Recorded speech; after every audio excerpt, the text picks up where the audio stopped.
Hey, like right here live at Stivers Ford in Montgomery. That's where we are, Longshore and McKnight, presented by Bud Light. Easy to drink, easy to enjoy. Barry and I right here together. And the Moose. The Moose head right over John's right shoulder. Yeah. We're trying to be creative. You know, we don't just show up and, hey, what's going on? The Moose head has been... It has been a calling card. It has been a talking point here at Stivers Ford. People see the Moose head and they know they're about to get a great deal. Well, you're right. You're right about that, Barry. We're going to tell our viewers and our listeners all day today about what's going on here. It's Tariff Busters. You see it right there on the monitor.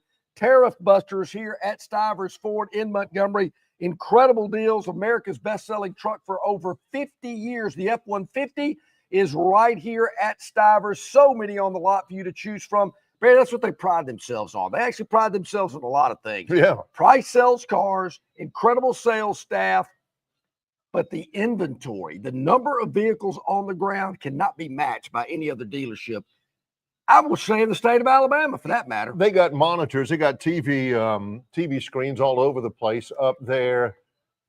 And you showed the Tariff Buster. It's a great Tariff Buster logo up there. Oh, yeah. And they've also got those F-150s under employee pricing. That's right. That's what's showing up to $5,000 below employee pricing. And no payment for 90 days. You can read that. I'm impressed. You got some really good eyesight. Well, the whole thing, I mean, I got to tell you, the number 5,000 jumps out at me. 5,000 off, that tends to show up when I'm looking at it. $5,000 is a number that you're right. It certainly gets your attention. If you've been following the Phantom, you're probably up $5,000. More on that later. But you're right, Barry. We're here at Stivers Ford in Montgomery. Love being here with our friends at Stivers. So many great deals we're going to tell you about. And, of course, employee pricing, below employee pricing here at Stivers during the Tariff Buster event going on right here. We're going to tell you about it all morning long. I want you to come out today, come out tomorrow, whenever it's convenient for you, because they're going to be here until the last customer is served. Well, we are at the Eastern Boulevard at the Troy Highway, right near that intersection in Montgomery, Alabama. I always need to make sure we mention Montgomery because, you know, we're worldwide right now. Our numbers have been really good. The more and the more as we enter into our second set of 200 shows. So, Barry, you tipped me off on that yesterday. And John did some research. Well, little man had to do it for me. I said, I go to Facebook and go here and go to this and see if you can find that, which he did, which was the number of views that we have had on this program really over, well, I don't know, I guess he pulled up the last month. And you're right. I was impressed, Barry. It really kind of it was a very, very pleasant surprise. The number of viewers, people like you that check us out, listen to us, watch us. Man, we really appreciate it. You mean people like Dr. B? Like Dr. B. Good morning, Dr. B. People like Bill from Baltimore. We come to you live from Stivers Ford Lincoln in Montgomery on one of those days in sports. We'll admit there are some days where John and I think, okay, what are we going to do today? Maybe spin some plates on some sticks, maybe tap dance a little bit. This is not one of those days. This is a great day in sports.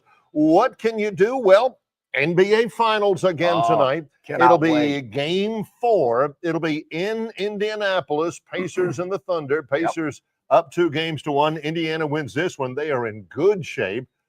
Opening game of a homestand for the Braves, and it's against the worst team in Major League Baseball history. Let me check my schedule. They could win this one.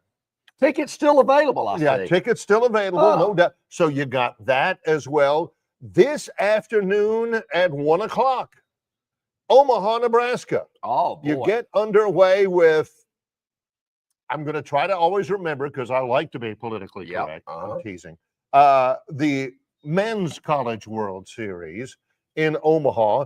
It begins with one of the Cinderellas, number 13 seed Coastal Carolina out of the Sun Belt Conference, who the Trojans beat 2 out of 3 in Troy this year, against the Arizona Wildcats in the College World Series, 1 o'clock from Omaha. So that's going on. Wait a minute, you're saying Cinderella story, this team came out of nowhere? Well, they're the number 13 seed. They're from the Sun Belt Conference. And normally I'm a huge Sun Belt guy. Yeah. But my niece, Georgia, my brother Mike's daughter, she goes to school in Arizona. So you're telling me this team is 192 out and going to hit a 7-iron?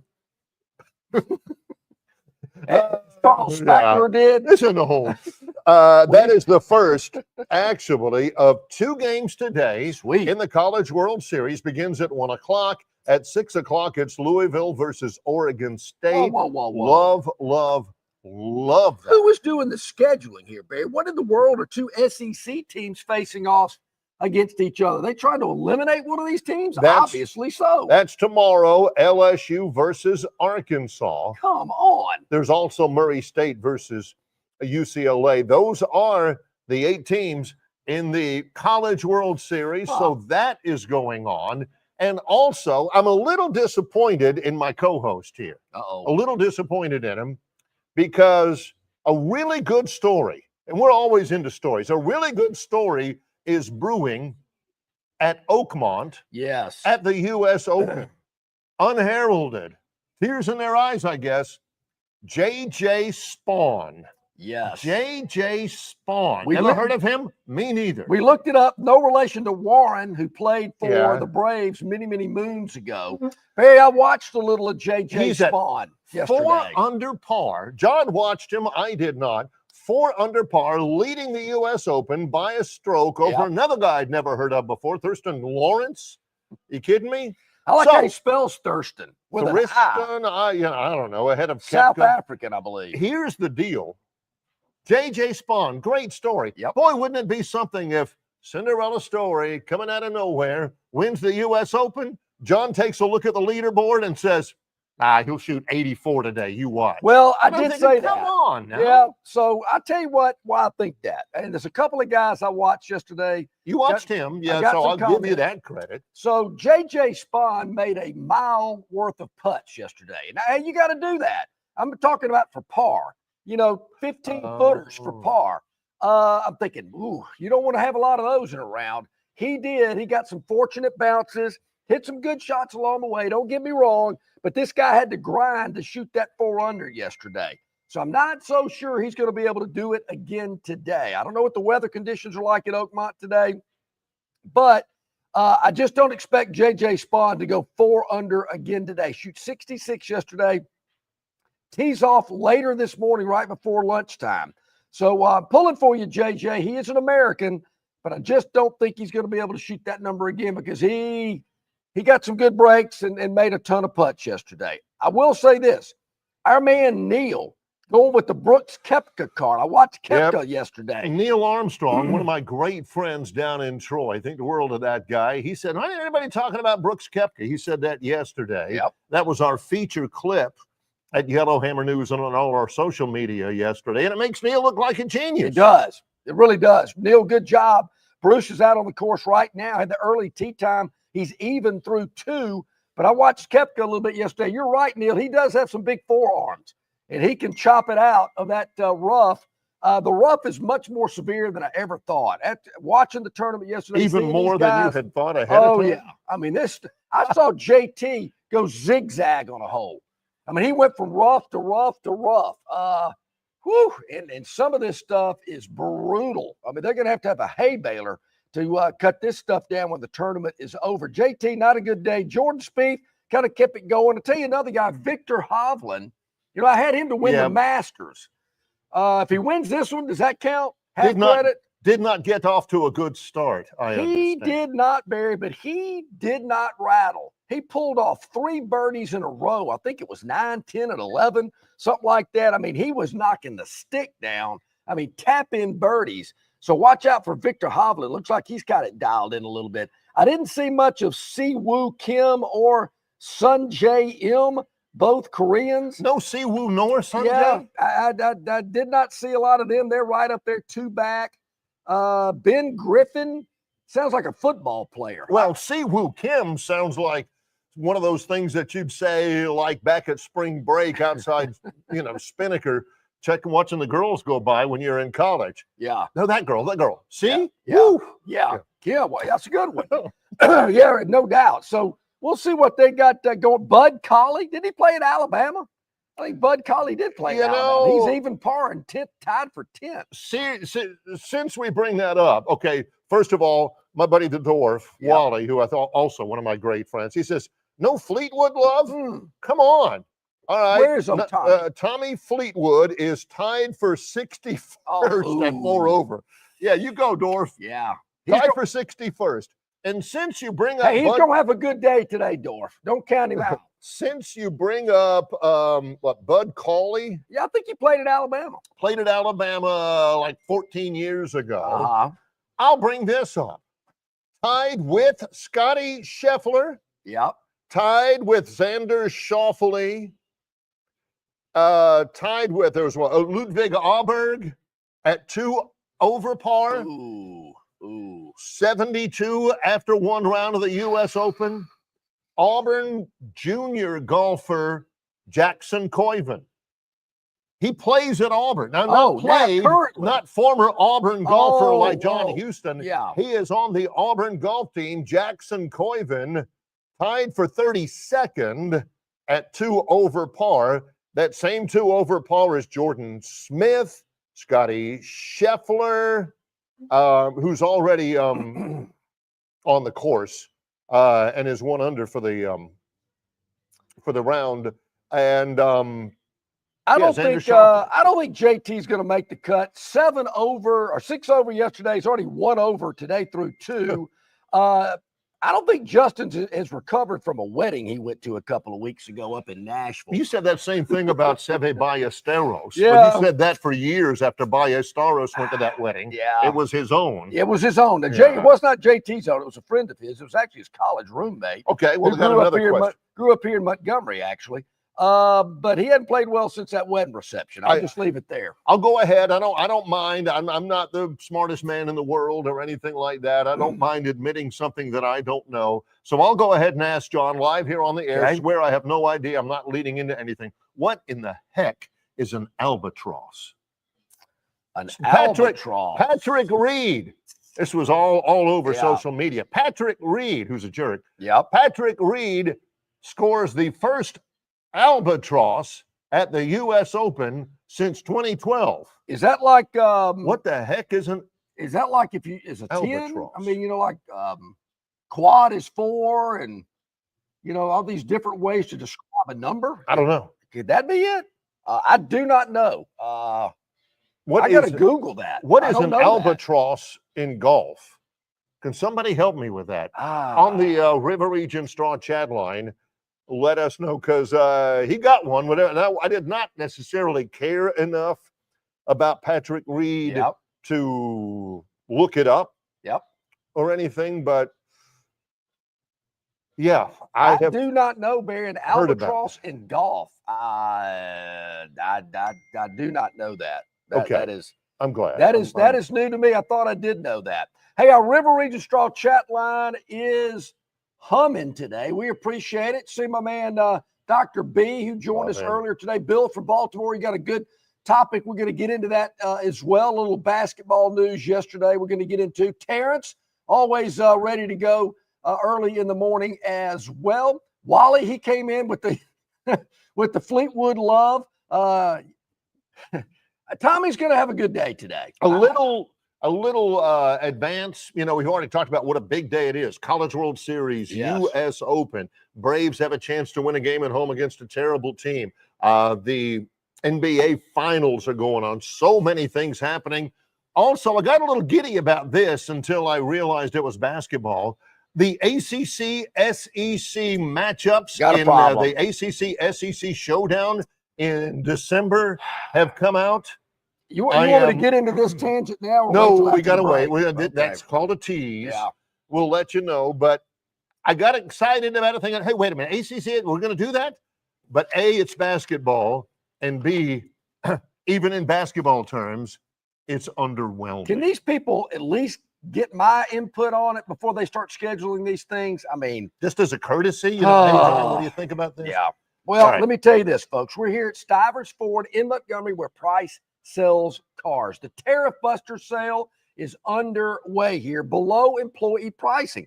F-150s up to 17 grand off or 3.9% for 72 months. That is 9,000 below employee pricing. Yes, sir. How about 2024 Broncos Sport up to 10 grand off or 3.9% for 72 months? That's 7 grand below employee pricing. How about the Maverick? There's one right out here, Barry. That's their new entry-level pickup, if you will, kind of a smaller pickup, if you will. That is 2024 Maverick as low as $23,999. That's 10% off employee pricing. Yep, the great sales, the great service, the great staff, the great finance deals. And the service is so great. Our lady Kelly Reed over here, who runs things, she's also in charge of our research department. She hands me this. An albatross is also known as a double eagle. It's a 3 strokes under par under a hole. Bill from Baltimore also points that out, but I got to give Kelly some extra love. Had an eagle yesterday? I guess. I know. Wow. No, a double eagle. That would be a double eagle. Yeah, and that happened in at the Masters.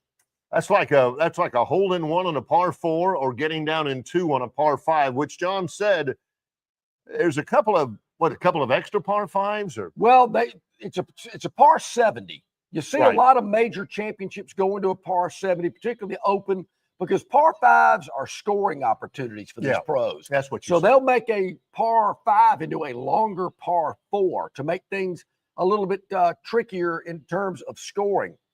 A lot of older courses are still par 70s today, and a lot of these major championships are as well. Barry, double eagles are said to be the most difficult thing to do in sport. I can imagine. I mean, making a hole-in-one, I know the odds are, whatever they are, but it's a par 3. You got a wedge in your hand, 9-iron, 8-iron. You can at least get it there. An easier club to hit. But if you're hitting on a par 5, you're hitting driver, maybe 3-wood, driver, maybe 3-iron.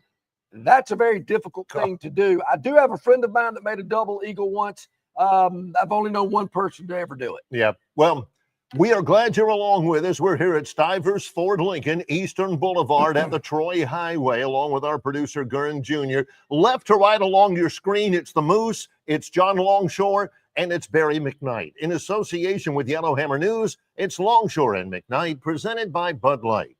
Located just 8 miles north of Alabama's state capital, Capitol Hill features 3 18-hole championship courses.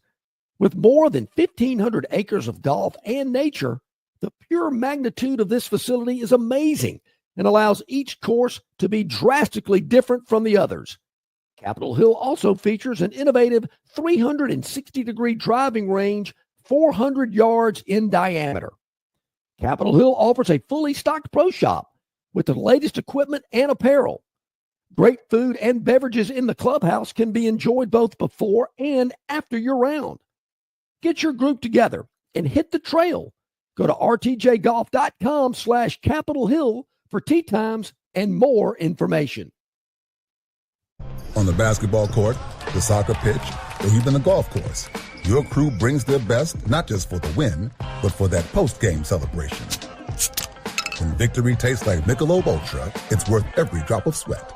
And if you don't win, you'll still get the beer. It's just on you.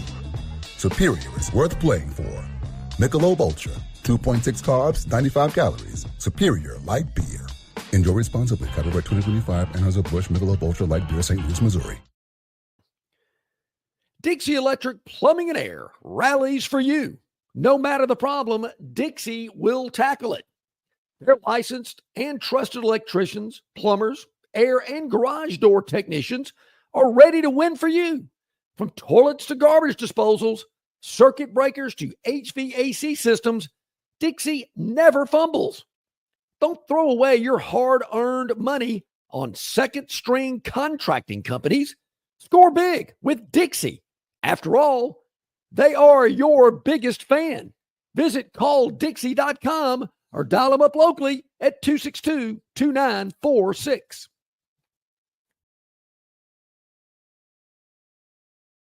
All right, welcome back in. About 19 minutes past the hour here on this Friday edition of Longshore and McKnight. I'd have mentioned this ACC-SEC challenge. Bill from Baltimore touched on it early today. I did see the release.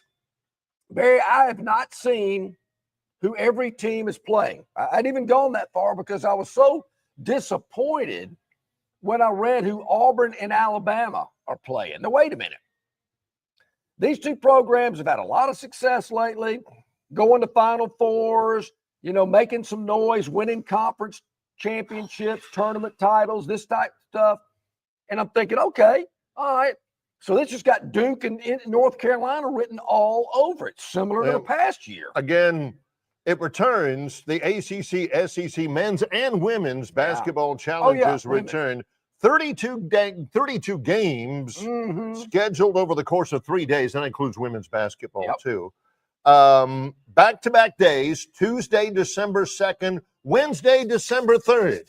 The SEC put, 14 teams in the NCAA tournament. The ACC was right there too. And I'm thinking, here we go.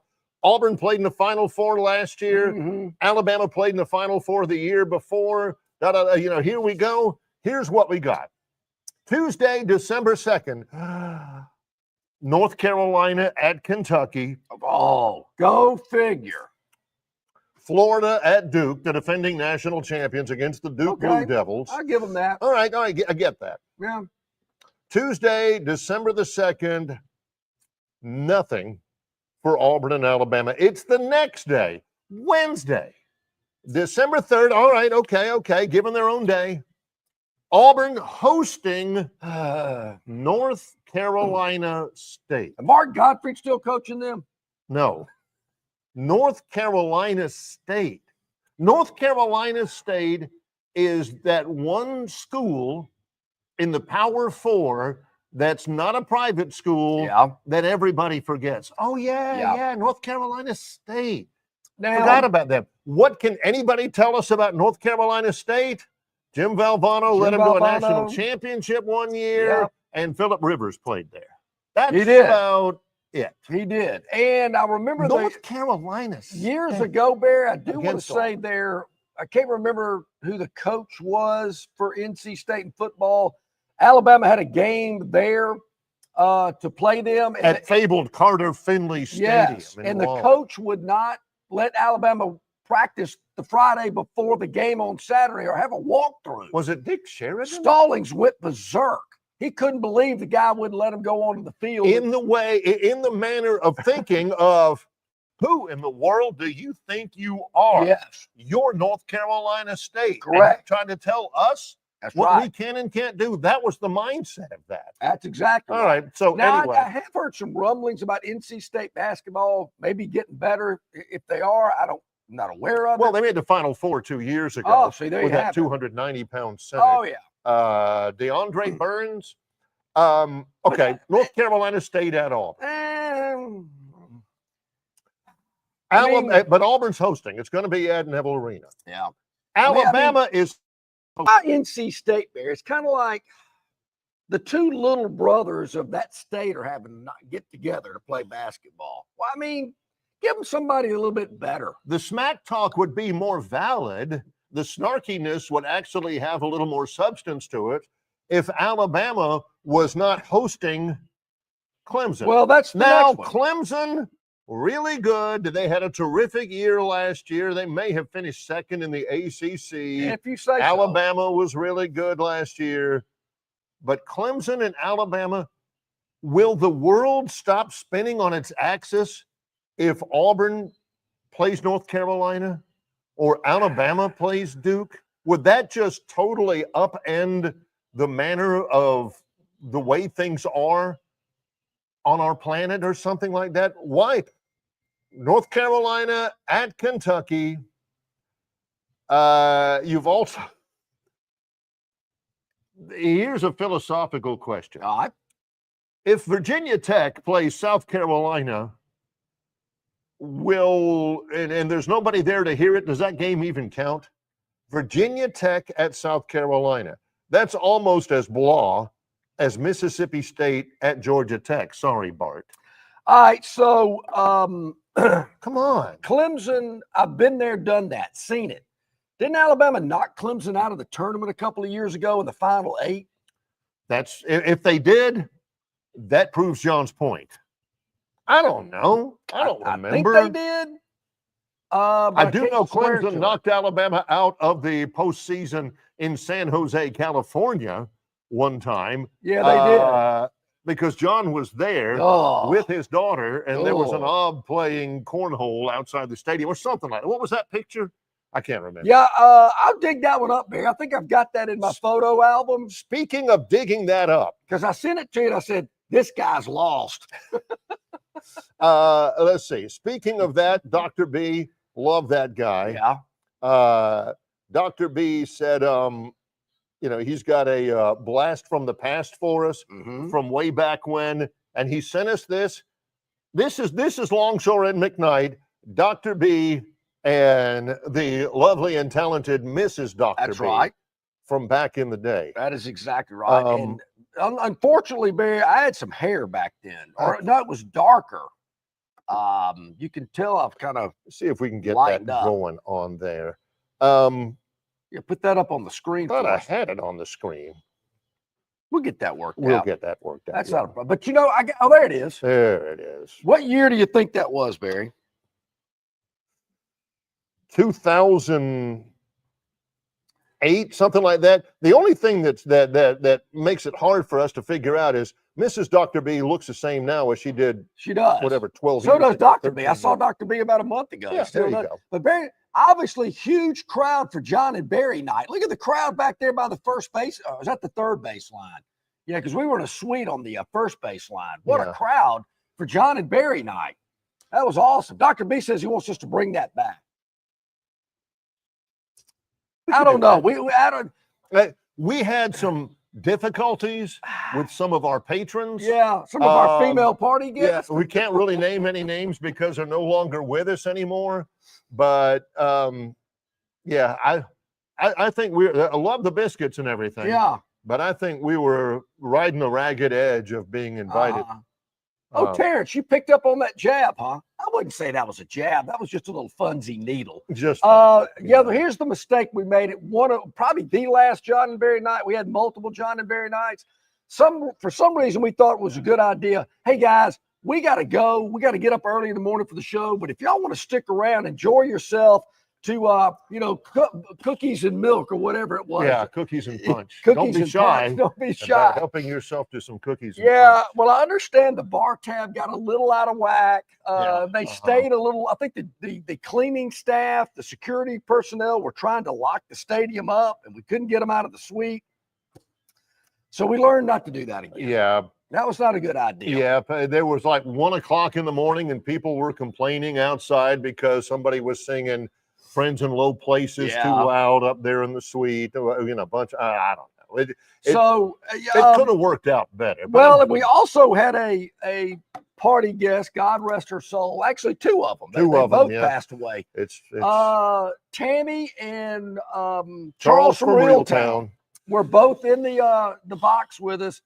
Tammy made sure everybody at Riverwalk Stadium knew that she was cheering for the opposing team. Yeah. Which was the Birmingham Barons. She also inadvertently made sure everybody at Riverwalk Stadium knew that the first base umpire was an inbred something. I forget, but it was at the top of her lungs. Yeah. So, yeah.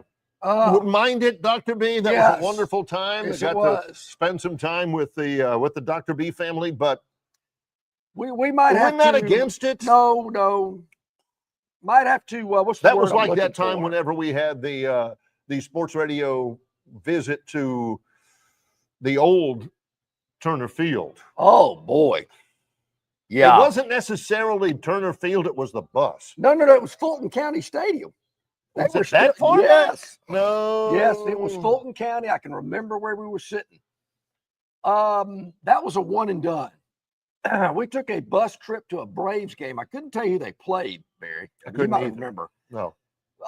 And it was a mixed bag of some regular callers and a few dads with their sons, young sons, like under 10. And the game finished up late afternoon. So by the time we got on the bus home, it was dark.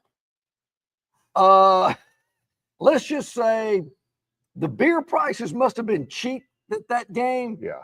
Because I don't want to say people were overserved, but there was a lot of happiness and giddiness, and as what they say on the Flintstones, we were having a gay old time. Well, there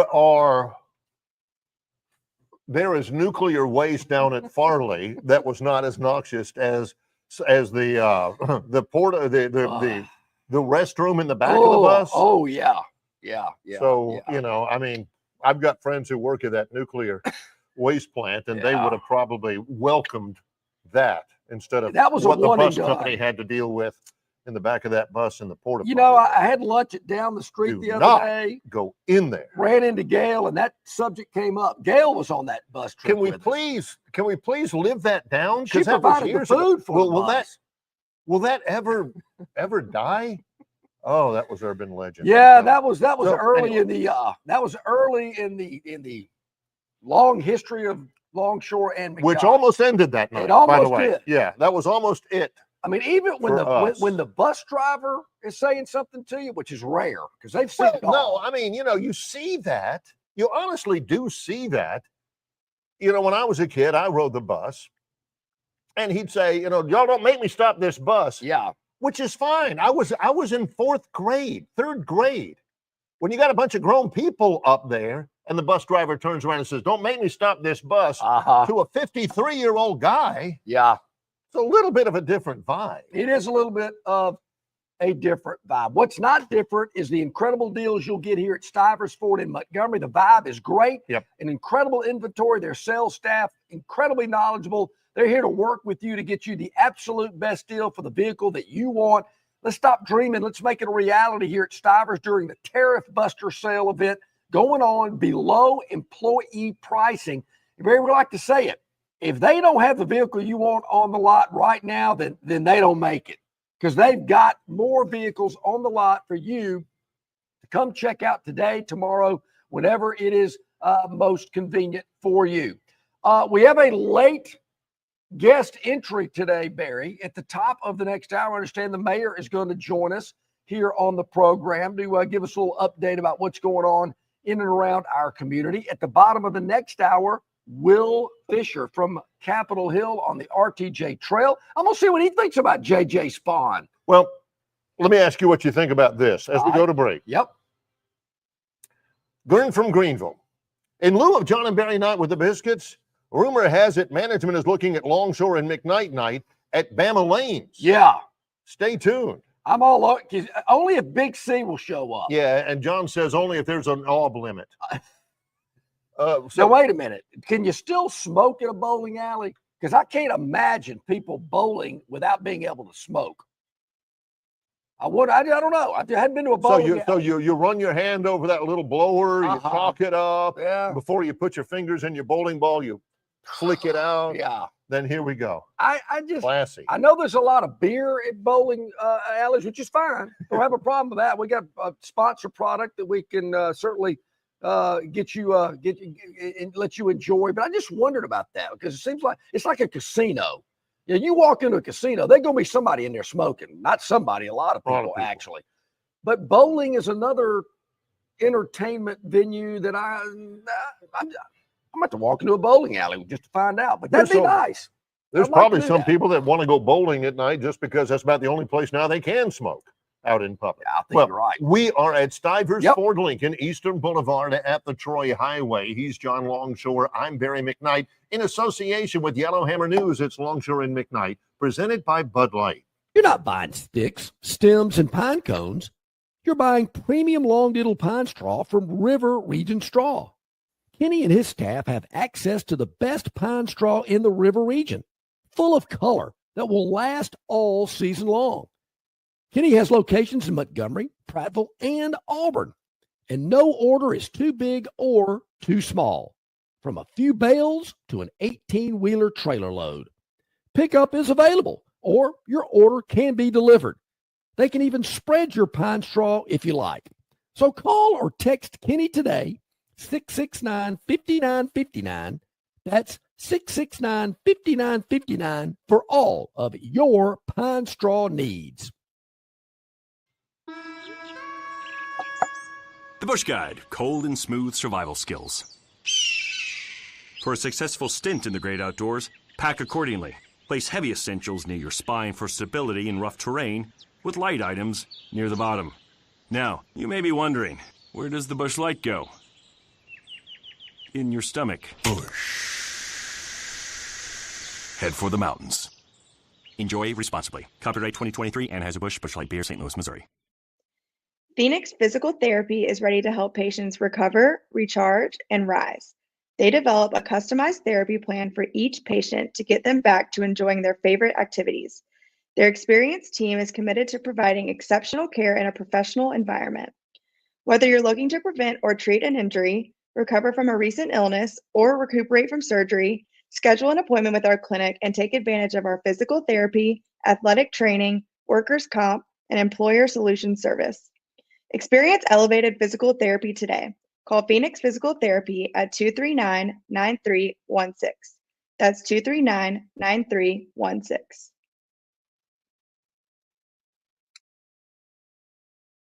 All right, back at it, everybody. About 24 minutes to the top of the hour. Barry, Dr. B said he found the date. June 19th, 2014 was John and Barry night at Riverwalk Stadium. 2014. That will be 11 years ago next month. Yeah, it was. It feels like it was yesterday, Dr. B. Well, by the way, one other date to bring along real quick. June 13th, which is this day, June 13th, 1992. I became a father. What, June when? June 13th, Oh, wow. 1992. Awesome. My son Jack up in the Birmingham metropolis is 33 years old today. Remarkable. Shout out to Jack, wife, Man. 2 kids, the whole deal. Wonderful guy. Turned out great. Yeah. Used to be subjected to phone calls every once in a while. Man, what's your dad doing with that guy? Who's that guy? Can you ask your dad what the Phantom thinks about the Georgia-Tennessee game? So he'll take, so he's put up with a lot. Yeah, that is awesome. Jack. Yep. That is great stuff. Couple of other things here. Theoda says that Busch Beer exists because Major League Baseball would not allow the venue to be called Budweiser Stadium. Is that true? I don't know. Well, if Theoda says it, I mean, if Plainsman Preston says it, I mean, it must be is. It true. is the Busch family. Yeah, August Busch. It was not. It was named because of the Busch family. Yeah. It was not necessarily named after Busch beer. Now, I'm going to tell you. I don't know that they wouldn't call it Budweiser Stadium. Yeah. Why would they not? I will say this, Theotis, don't knock it. A cold Busch Light at about noontime in the summer, hard to beat.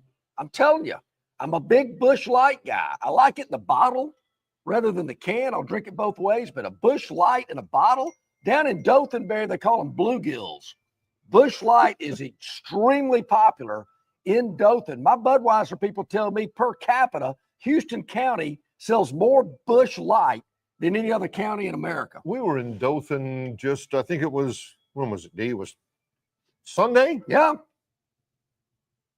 I did not know that. Why Dothan? They love their Busch Light. Love Dothan. They love the Busch Light. I Yeah. like it as well. And, a few places down on the coast, you can get Busch Light there at the bar. Pirates Cove is one of them. I enjoy it there. But, hey, I like a Busch Light. It's kind of like Greenville. Greenville is a big natty light town. Natural Light, which is another AB product, obviously. Right. The only country club I've ever walked into ever in America where they sell Natty Light at the Greenville Country Club bar. They like it so much. I think they do it surely they got to do it other places besides Maybe at that. the Troy Country Club. I've never had a beer at the Troy Country Club, but I played many Neither have around I. there. Yeah. They got a really cute bartender there at the Troy Country Club. Well, we Anyway, mentioned all of the different things going on. I didn't even mention the NHL playoffs, the NHL Stanley Cup playoffs, because I don't know. But, you've got the NBA Finals going on today. You've got the College World Series beginning today. You've got the U.S. Open today. There is no Stanley Cup Finals today. The Oilers and the Panthers tied at 2-2. They play again tomorrow. The College World Series, there's a bunch going on today. The Braves open up a series against the Rockies. Yep. So, Barry, I'm not. I got golf this afternoon, NBA tonight. I don't think I'm going to have time to squeeze in any College World Series. Heck, that's all I'm doing. You're going to have to text I'm going me. to try and cut out happens. of work early or something like that. Yeah. Arizona versus Coastal Carolina. Again, my rooting for Arizona in this is familial. Yep. My niece, Georgia, is a freshman at the University of Arizona, Georgia McKnight. Coastal Carolina, all power to the Chants. They deserve to be there. The second game, Louisville versus Oregon State. Tomorrow, 1 o'clock in the afternoon, Murray State. Murray State. You've been on Murray State. Murray State versus UCLA. Now, my niece Georgia's mother, my brother's wife Kelly, graduated from UCLA, so I may have to do that. And then tomorrow night, it's LSU versus Arkansas. The only two SEC teams remaining after something like 13 of them made it into the into the region. I got to ask you this, Barry. Maybe I've asked you before. If I have, please excuse me. You know, my oldest daughter's name is Georgia. We go by Catter. Okay. Because her middle name is my mother's maiden name. Okay. Which is Catter John. Katterjohn. My grandfather on my mother's side, his nickname was Catter. Everybody called him Catter.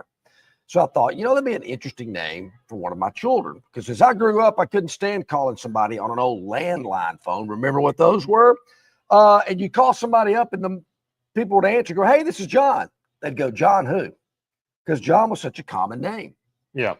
And it drove me crazy. I said, well, that's one of the reasons why my son is celebrating a birthday today. We call him Jack. Yeah. His given name is John. Yes. No, I didn't name him for John Longshore because I didn't know John at the time. And I thought, I want my children to have names that people know who they are in their first name. So her official name on her birth certificate is Georgia Catterjohn Longshore, but we call her Catter. She's always been known as that. Same thing with my other daughter. Her full name is Lucille, but we call her Lucy. So it's very easy for people to recognize. And I tell you where I got that, really where it hit me. This is going to, you probably have never heard anybody with this name before, but my brother-in-law, his name is Idus, I-D-U-S. How unique and different is that? Never heard that name on somebody else. Never heard that word before. Is it biblical? His grandfather, who lived outside of Atlanta in Conyers, Georgia, his name was Idus. And I thought, what a cool, unique name. I mean, is that what people call him? Yeah, well, they call him. Well, yeah, they do. I call him Earl because his middle name is Earl. Idus Earl is his name. But people know, you meet that guy one time, you'll never forget him. That's true. Because they're going to, what is your name again? I-D-U-S. Okay, yeah. And so I've always thought that was really, really unique. I've never, ever known anybody with that name before. But that's him. And, it's just, the only thing unique about it, of course, my brother Mike lives out in Los Angeles. He's been a guest on the program. He was a sports writer for years for Sports Illustrated before they petered out. But the only thing interesting, my brother Mike, like virtually everybody else in my family except for my sister Jenny, is a Gator. Gator. And I mean, he is as Gator can possibly be, loves the Gators, always has. You know, he was the one when he and I went to the Florida-Alabama game at Bryant-Denny Stadium as fans when he was a student at the University of Florida. He's out there wearing his Kerwin Bell jersey, and he almost got in a fight. Loves the Gators. Follows Florida, even out in L.A., all over the thing. So for him to name his daughter Georgia, we thought he was kidding. She's a beautiful girl and all that kind of stuff. If there was anybody in the world who would be least likely to name somebody Georgia, I would have thought it would be my brother Mike. But again, it's a unique name. There's not a whole lot of people out there named. Well, it is Georgia. a unique name, and there's a little bit. I mean, I don't want to go down memory lane and have a history lesson, but you're aware of this. I don't know if many other people do, but I was the fourth of four children. My parents had four children. Right. I have an older brother, two older sisters. Well, my oldest sister, who's Idus's husband, her husband is Idus. My other sister passed away when I was in 5th grade, and she was mentally She had a disability, was not Down syndrome, but a little bit more severe than that. But nonetheless, her name was Georgia Catterjohn Longshore. And so I named my first daughter after my sister who passed away when I was in about 5th or 6th grade. She was about 15 at the time when she passed away, and I was about 10 or 11 at the time. So that's where the origin of that name came from. I've always wondered that because that is a distinctive name. Yeah.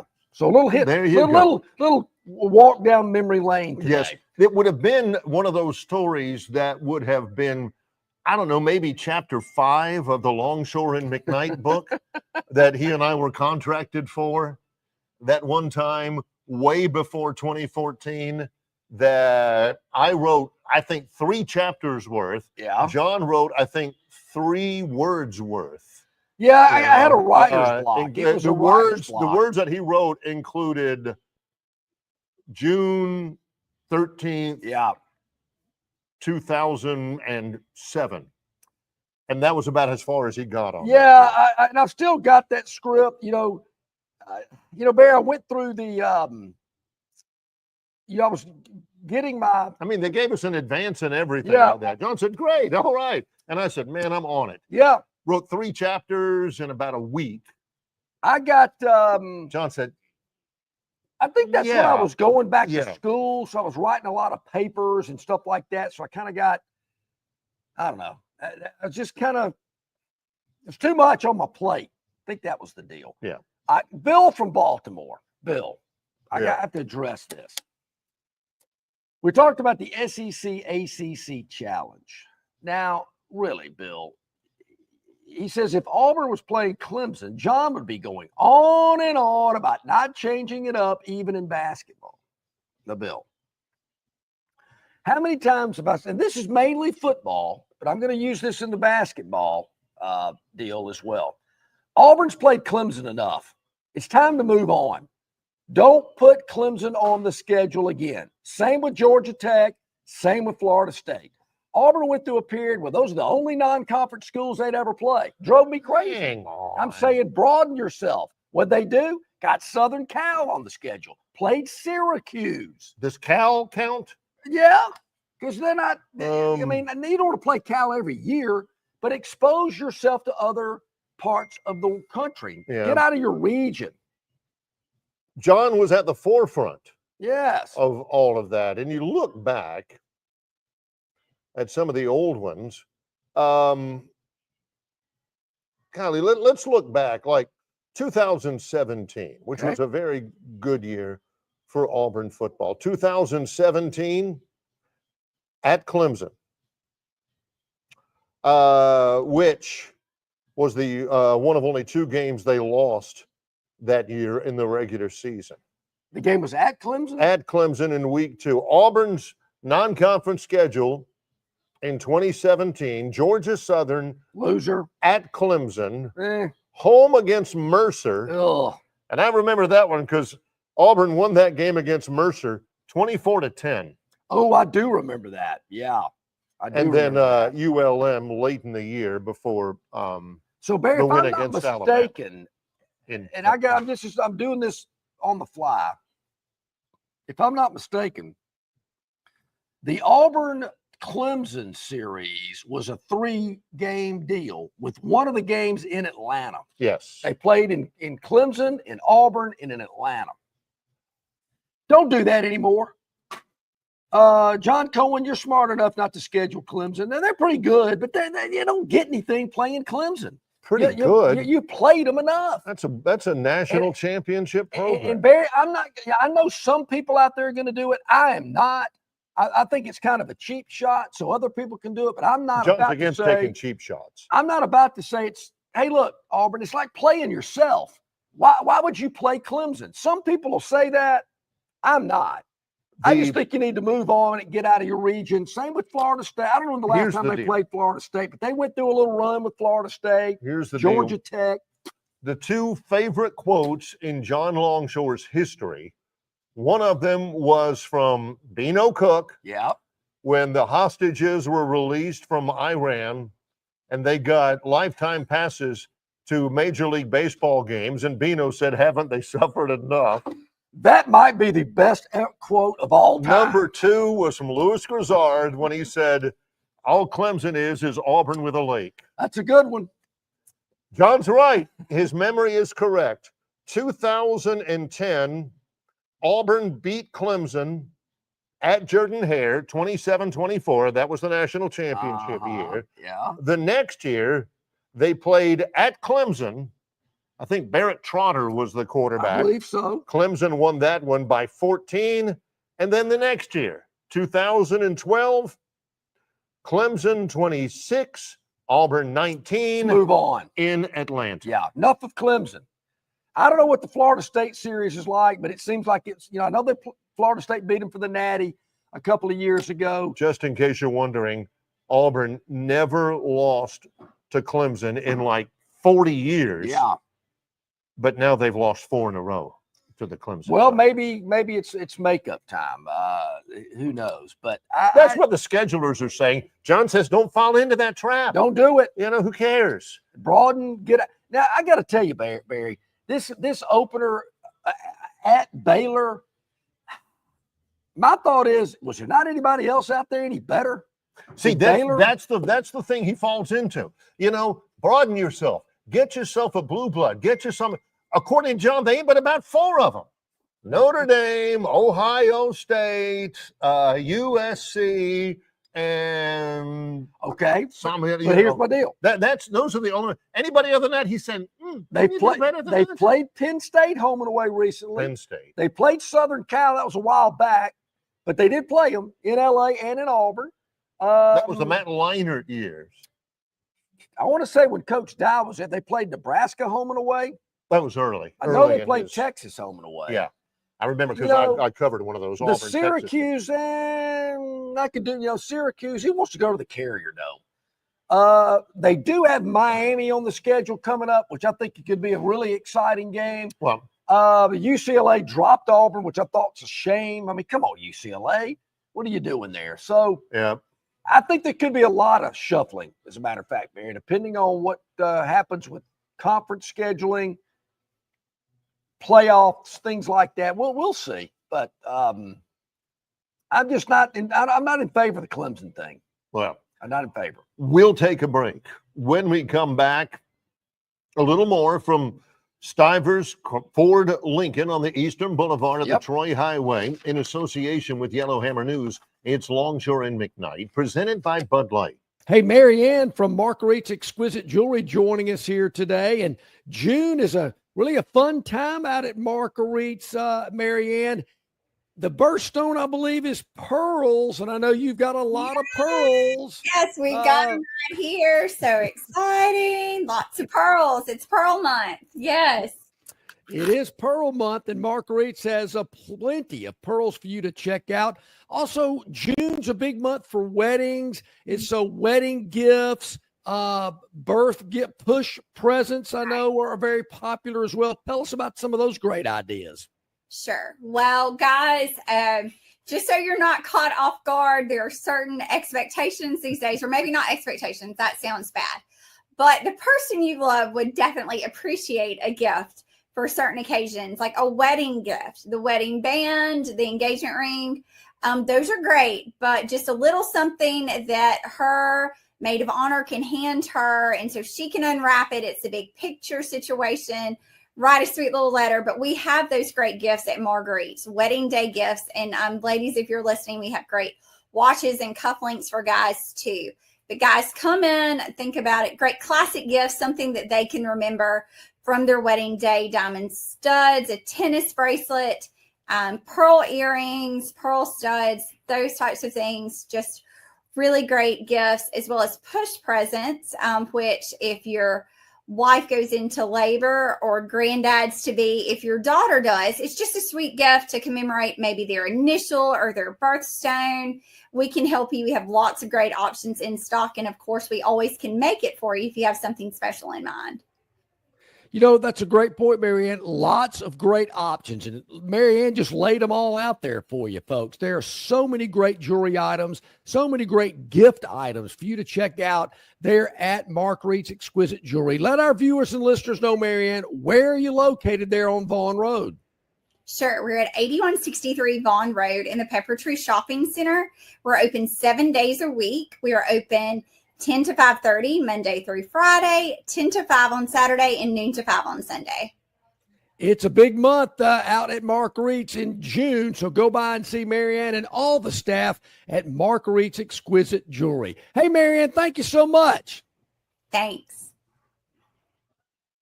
Okay, back here live at Stivers Ford in Montgomery. Tariff busters event going on there. I love that. Tariff busters. I love it. And here at Stivers, you're going to get incredible deals on, of course, America's best-selling truck for nearly 50 years in a row, up to $17,000 off or 3.9% for 72 months. That's $9,000 below employee pricing. And Barry, that's just not 1 or 2 or 5 or 10 they're trying to move off the lot.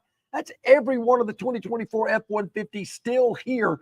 And I'm telling you, you can get incredible savings and a great lineup. I mean, there are so many to choose from color, style, to trim level, to 2-door to 4-door, 2-wheel drive, 4-wheel drive, you name it. They've got what you want. Not just, 4 or 5 they're trying to move, every one of them. And if you've been maybe 2 weeks ago and you've looked around and you saw one you kind of liked, but you're mulling it over, come on back because they move them through. Nobody stocks more. Nobody sells more. I mean, they are moving these vehicles off the lot. There may be something on here now. There probably is something on here now. There's definitely something on here now that wasn't there when you were here 3 weeks ago. Yeah. But there's so much new inventory that comes in all the time. You miss 3 weeks or a month, you miss a lot of that's new a great vehicles. point. Look, the Moose is gonna do you right. Yeah. Don't worry, the Moose is gonna treat That's you right. right. Yeah, he's whispering in John's ear. Tell him about the inventory that comes in all the time. Here's a perfect example. Kelly brought it up today as well. Well, and I noticed what happened. You just click right up here. Yeah, here we go. So So there we go. We jumped ahead of ourselves. So Kelly brought this up. Yeah. The Maverick, the new Maverick trucks here, the Rangers here. We got one right over there. The Lincoln Navigator that's in the showroom. When I drove into the lot today, I'm thinking, whoa, they've changed something around here. They've shuffled the deck. There are new vehicles all over the lot. Every time we come, there's something new. So you got to come check it out here at Stivers. Look, we all know, bottom line, price sells cars. That's the bottom line. Great service along with a great inventory and selection. You can't beat it. If you want to go kick a tire somewhere else, knock yourself out. You'll be right back here. You'll at Stivers. be here. Yes, you'll No doubt. be here. Yesterday at the U.S. Open, just 10 rounds under par during round 1 at Oakmont, which I guess is proud of the designation as the most difficult course to host an Open. The average score yesterday, and weather conditions were good, average score yesterday plus 4.6. Well, and I like that with an Open. I want it difficult. I want a test of golf. Now, I could do without this rough. I mean, it's like, there again, it's like a hayfield out there. I think the rough is a little severe, a little too penal. The green speeds, I don't have a problem with that. I mean, you can get them as fast as you want to. And some of the shots going into these greens, whew, I mean, they're rolling. If you don't get it in the right spot, that ball's going to be rolling away from the hole. I got to correct myself, Barry. What? Yeah, it does happen from time to time. It's not an interstate system. It's the Pennsylvania Turnpike that comes through the golf course. And they talked about it yesterday. Obviously, Oakmont's been there long before the turnpike was. So they built the turnpike, but they just lowered it. So the golf course is at sea level, if you will. Just imagine it that. And they dug down, didn't make a tunnel, but just dug the turnpike lower, probably, I don't know, 60, 70 feet lower, if not more. So you don't see it. You really don't hear it because it's so much lower than ground level. Wouldn't it have been more cost efficient to just go around instead of dig 70 feet deep, 2 miles? You know, I've never designed or built a road before, so I don't. Although, really you know, he has been a road advocate on media before, mostly about potholes on his street. But this is how weird it was yesterday at Oakmont. John is predicting J.J. Spahn. Oh, he's going down. There ain't no way he's made. John said he made about a mile worth of putt yesterday, a mile worth of putts yesterday. First bogey-free round at Oakmont since Dustin Johnson in the first round in 2006. Now, just to be clear, Barry, nobody ever had a bogey-free round for the past 9 years. And by the way, that year, Dustin Johnson, bogey-free round in the first round to win the tournament. He did. But Barry, my crew would have said, "Oh man, you played 18 holes and didn't make a bogey.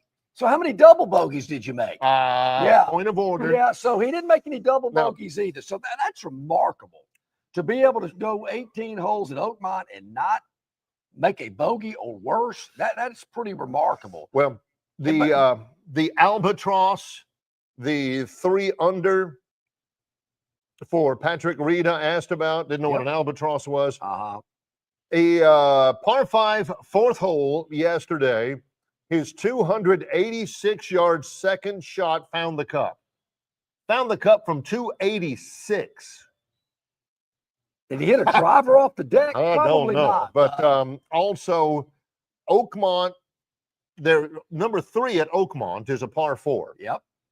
They never have that hole has never surrendered an eagle during the U.S. Open. Never, ever. Okay. Yeah. Shane Lowry had one yesterday. Shane Lowry had the first eagle on number 4 at Oakmont in U.S. Open history. Shane Lowry, 9 over for the round. That didn't help him. With an eagle. And I tell you, Barry, these par 3s are extremely long as well. They don't have any 125-yard par 3s. These bad boys are stretching into the high 200s. So a lot of length on this golf course, particularly on the 3 and 4 pars, only 2 par 5s. Yeah. But they did have an aerial shot. You could see the turnpike. You could see the golf course, the bridges that go over the turnpike when you go play the holes on the other side of the turnpike. Right. To me, that would be tough for the patrons that are there, the fans having to walk across those bridges. The players obviously get shuttled over across the bridges. I would assume they would. Maybe they walk. I don't know. I would think they would shuttle them over there. But it is a unique setup because you got the turnpike coming straight through the golf course. Bill from Baltimore says the railroad had excavated out most of the necessary area, so it was easier to build. They already had that part done. There you go. Appreciate that. Perfect. Well, a couple of other things about it. Scotty Scheffler, he's at 2 under now, tied with Auburn current golfer Jackson Coyven at 2 over now. But Scheffler was 3 over yesterday. And his round yesterday, 5.5 hours. Oh. Don't know why 5.5 hours, but a 5.5 hour round. Not me. I'd quit. I'd say, look, man, I'm waiting for next week and the John Deere Classic. I ain't doing this. Get that noise. Again. Hey, Barry, Mayor Stephen Reed joining us here this morning on Longshore and McKnight. We always enjoy having the mayor on to update us about everything that's happening in and around our great city. Hey, Mayor, good morning. How you doing? Hey, I'm doing well, guys. How about yourself? Doing really well. Here we are. We're in now getting in mid-June. Summer is here. What's going on in the city of Montgomery? What's the summer look like? You know what? I hate to disrupt this topic of conversation because you guys have been talking about some things all week. I want to ask you some questions about this congressional legislation and how it's going to impact college athletics, or what used to be college athletics or amateur sports. So really been interested, and been real good to hear you guys talk about those topics all week. But no, here in the city of Montgomery, we've got a lot of good things happening. You know, there's just a nice piece about our semi-pro soccer team, Montgomery FC, that's really getting going this weekend. And, you know, that doesn't mean that we aren't looking at other pro teams to bring here, such as professional soccer. And we had a great conversation beginning of this week about bringing pro soccer here. We've seen that in Birmingham. We've seen that in some other parts of the state. So we certainly want to be on the front end of that, much like minor league baseball when it was expanding here. And of course, the Biscuits have been doing fantastic work this season. Had some ups and downs, kind of had some home swings that have been a little bit tough, but we're going to support and always appreciate those players and the coaching staff and what they do here. And it's just great for the community. So that's kind of the fun side on the sports side of things. And Mayor, not to interrupt, but just to interject, and we talked about the Biscuits just renewed their lease with the city for another 15 years, I believe. They did. We're excited to do that. We had to make some upgrades, and we've done that to Riverwalk Stadium, from the locker rooms to batting cage and some of the things that the fans don't see, but also the fan experience as well. We had to kind of extend that netting all the way down the first baseline and make sure, when people are swinging like me late on the pitch, those foul balls will come right back in and give you a shiner. Like you're sitting up there in one of those suites. So we're excited about extending the partnership, and we're grateful for City Council working with us on that. And the Biscuits have been such a big part of Montgomery and the River region for so long that we're really glad to have them here with us for another 15 years. But we want to continue to build on those offerings, whether it's investing in Whitewater with the county, whether it's, again, looking at pro soccer, and then certainly continuing to look at the expansion of our convention center and the building of a downtown arena. I was speaking to a group down in Troy, the Junior ROTC Leadership Academy down at Troy, and they were raving. They were so excited. These are, I think, high school freshmen and sophomores that came from all around the state of Troy. They were excited because the day after I spoke to them, they had a visit scheduled to Whitewater. And, my gosh, it has meant so much to the city to be able to attract larger events like that, as well as the average person. The investment certainly seems to be really paying off there. It has. It certainly is, adding a different aspect for the city of Montgomery and what there is to do. And we're cognizant of that. Again, we look at cities, whether it's Chattanooga, whether it's Columbia, South Carolina, certainly our peer cities here in the state.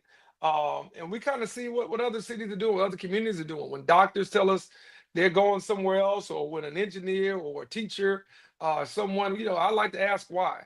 And what is it that they're getting, from that professional experience in terms of where they're going. And, when you think about what Montgomery Whitewater offers, it offers an opportunity for us to have an attraction on the river, and which is a long-term project for us to really build out, ideally, Barry and John, from Maxwell Air Force Base all the way to the Northern Boulevard. Now, I may not be around to see the end of that, but we want that to happen.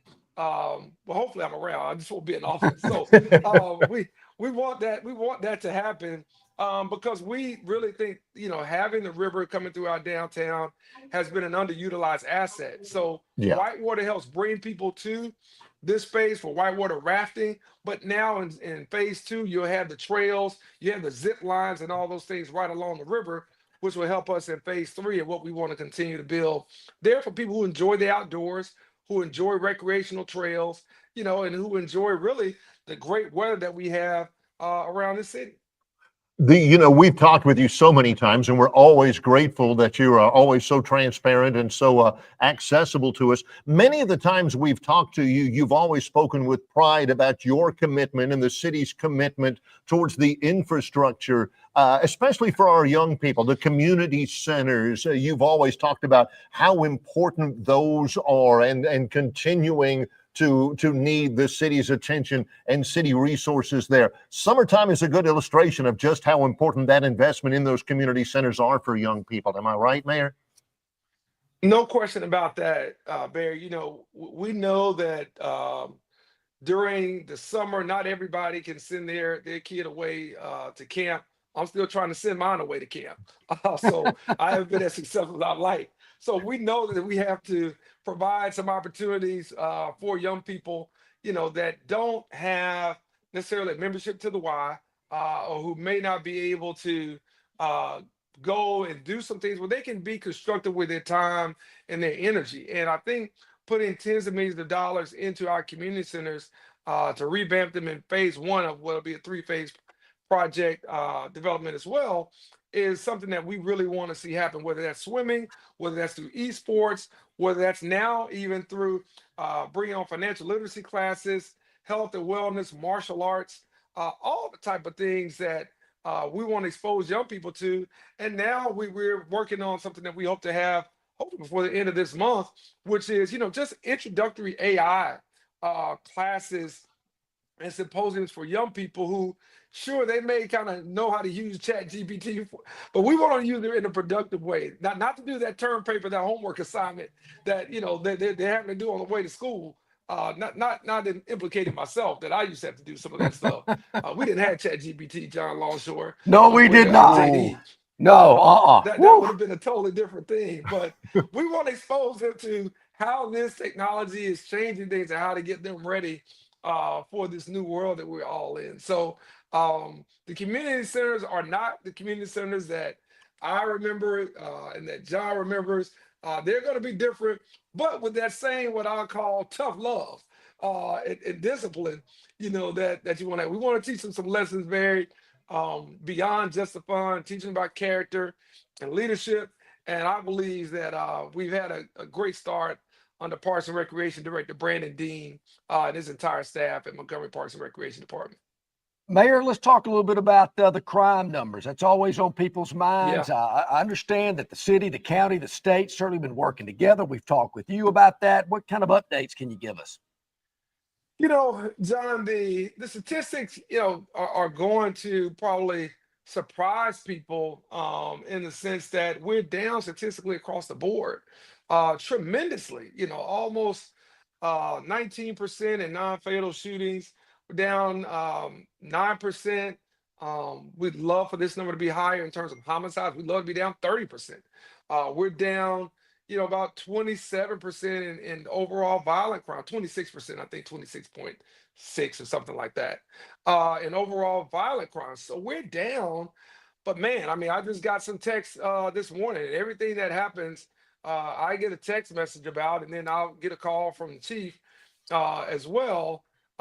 We've had some things happen even overnight. So sometimes it doesn't feel that way because if you're getting all the breaking news, if you're getting everything that's happening, it feels like you're being inundated with that. But overall, I'd say for half the year, we're in a good place, not great, with work to do for the second half of the year. And we hope that the millions of dollars that we put into community violence intervention programs and the building out of our Office of Violence Prevention and getting what we call kind of crisis violence interrupters and crisis interventionists out in the community. John and Barry, these are guys who have been on the other side of the law. There's no question about that. These are guys who have been in the life, who have served their time and have come out with a new approach, a new perspective to save and to steer other young people from doing what they did.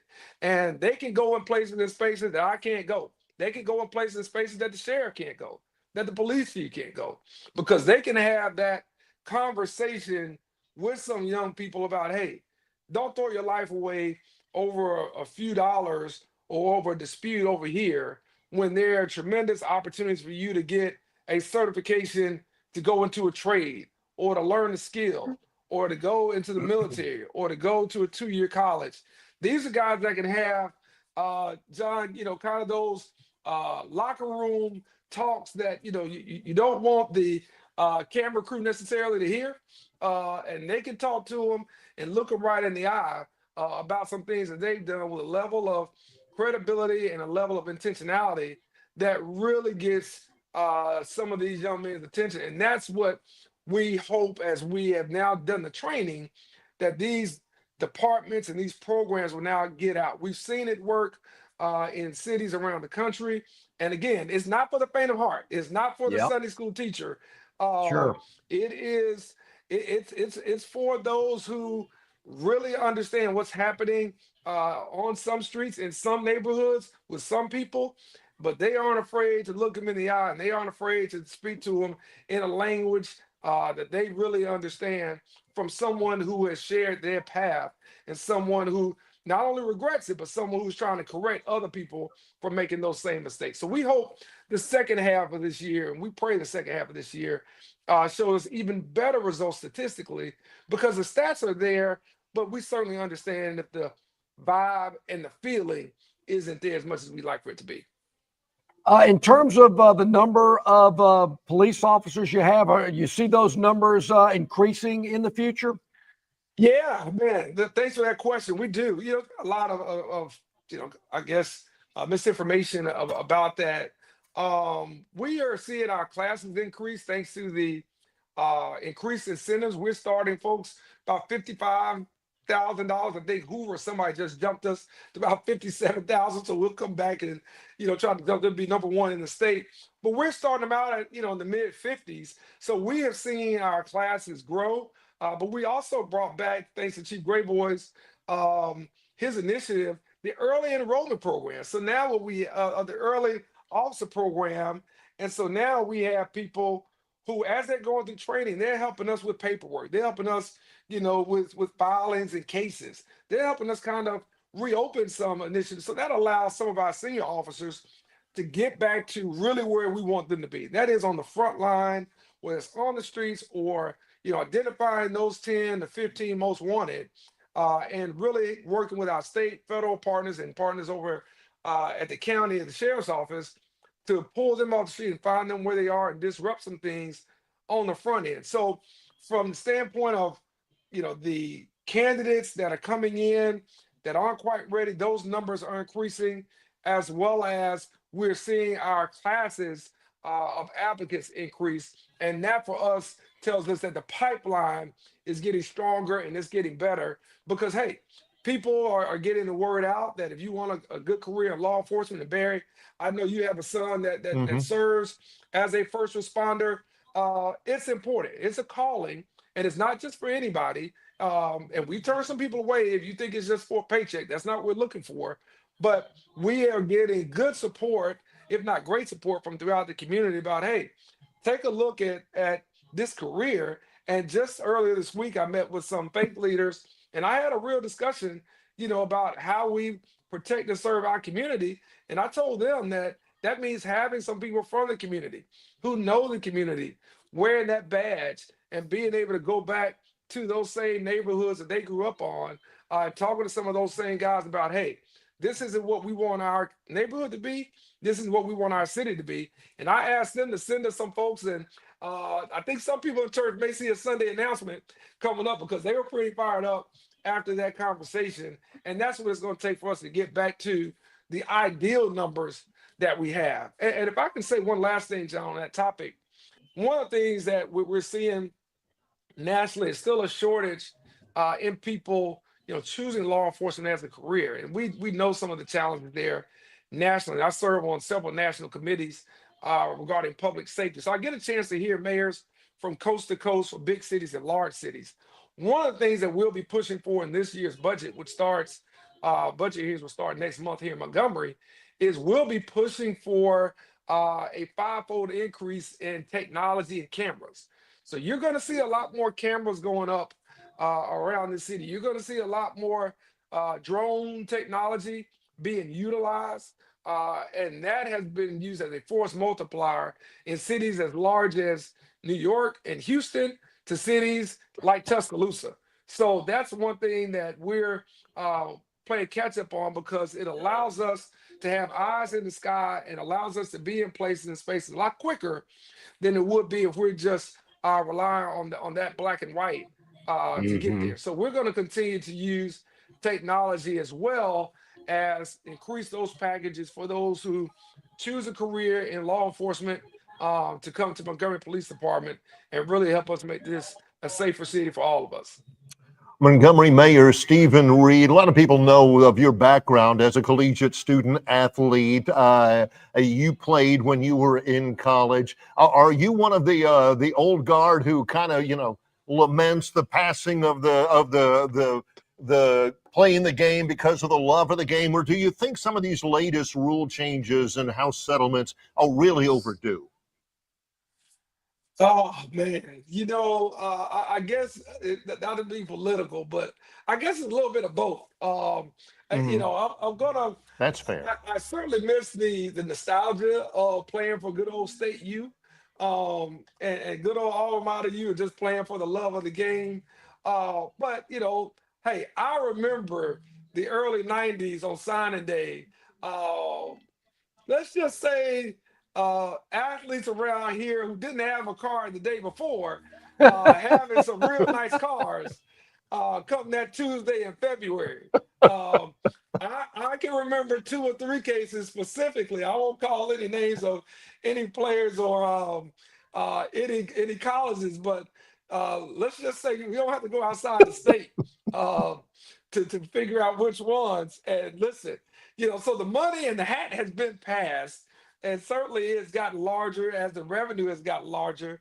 So I understand the game not only to what I remember, but also what I've been told by so many friends. And now we got to the age where sons are going and who got what. So I guess in some ways, to have it above board or have it out in the open, if you will, is overdue, Barry. And I think, like you all were talking about earlier this week, I think it is going to separate the haves and the have-nots. I do think that, we're almost going to what I almost kind of call a club team type of sport as much as it is anything else. When I see Alabama with a number of players from California and the West Coast that, golly, I mean, even, I don't even know, 10 years ago, even under Saban, they had that many. When you consider what has just happened in the last decade to where we are right now, it is amazing to me. And so, yes, if you're the Troys of the world, if you're the Jacksonville States of the world, the UABs, I don't really know where you go if you're the App States, the Kennesaw. I mean, there has to be a break off, I think, at some point between those, 25, 40, 50 top schools doing their own thing, and everybody is kind of coming back to the pack a little bit. I don't see that how even this recent legislation gets us to, the ideal circumstance for college athletics. I just think there's more to come. And I think for us who remember it way back when, that day is gone, probably never to be seen again. And we just better adjust to where it is right now and try and enjoy it as much as we can. Yeah, I think we better adjust. You're right, Mayor. I think the play on the field is more exciting. They're more athletic. They're bigger. They're stronger. They're faster than when we were coming up. It's very exciting, and it is. It's a new day. I think we're going to be okay, but we've gone through some bumps with college athletics, and I've got some faith that they're going to get it all worked out. Hey, another thing I wanted to ask you about, and I know this is maybe the second year in a row, because I know some things are working, but I know there will be a contingent of business leaders from Montgomery going to the International Paris Air Show next week. And I know there's a lot of things going on there that could benefit the city. Matter of fact, Barry and I will be out at the airport later this month. And Brittany Jones-Dabney was telling me, when y'all are out here, we got some big news to share with you. So, of course, I'm all excited to figure out what that's going to be about. But tell us about the air show and how it benefits Montgomery. John and Barry, I've been talking about it since I came into office. This is my first year going. But it's something that Mobile and Birmingham and Huntsville and even, smaller cities in Alabama have been doing for a number of years, if not decades, certainly in the case of Birmingham and Mobile. For us to go to the largest aerospace conference meeting is necessary if we're going to grow not only the airport from a commercial passenger and traffic standpoint, but from an economic development standpoint, to make the case of why Montgomery Regional Airport, one, is ready to be Montgomery International Airport, but two, is ready to add additional flights for passengers. But more importantly, this may be a surprise to some of your flyers, some of the people in the region, to be a player in freight and logistics cargo. What I was told in 2019, 2020 by a Delta board member was that Hartsfield-Jackson Airport is at its capacity in terms of the ability to take on more cargo at the airport. And they said, you really ought to go after cargo from FedEx to UPS and Amazon. It is big business. I worked at the airlines many moons ago. What people may not know now what's happening then is a lot of your packages are in the bottom of that airline. That's how that gets there overnight. It's not all going on the UPS plane or FedEx plane. A lot of that cargo space is sold to Amazon and whatnot. That's in the bottom of that Delta jet or American or whomever it may be.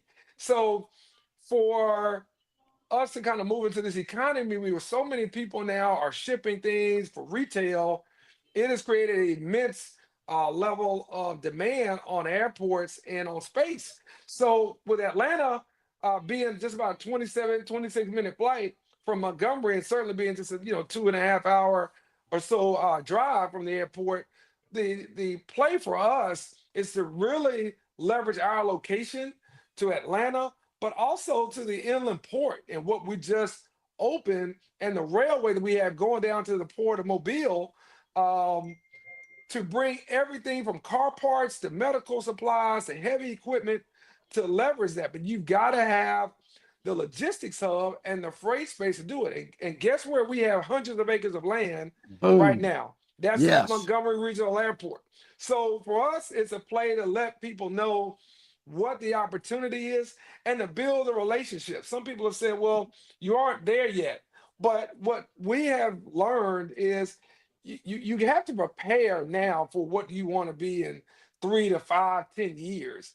You can't just go and say, hey, we just built this runway, we just built this hangar, won't you go ahead and come? Because guess what? Our city peers, our peer cities in the state have been priming those relationships. Mayor Stimson is over there, Mayor Woodfin is over there, Mayor Battle's over there, and a lot of other mayors are over there as well. And they're saying, hey, you don't have to go to Montgomery. You can be right here.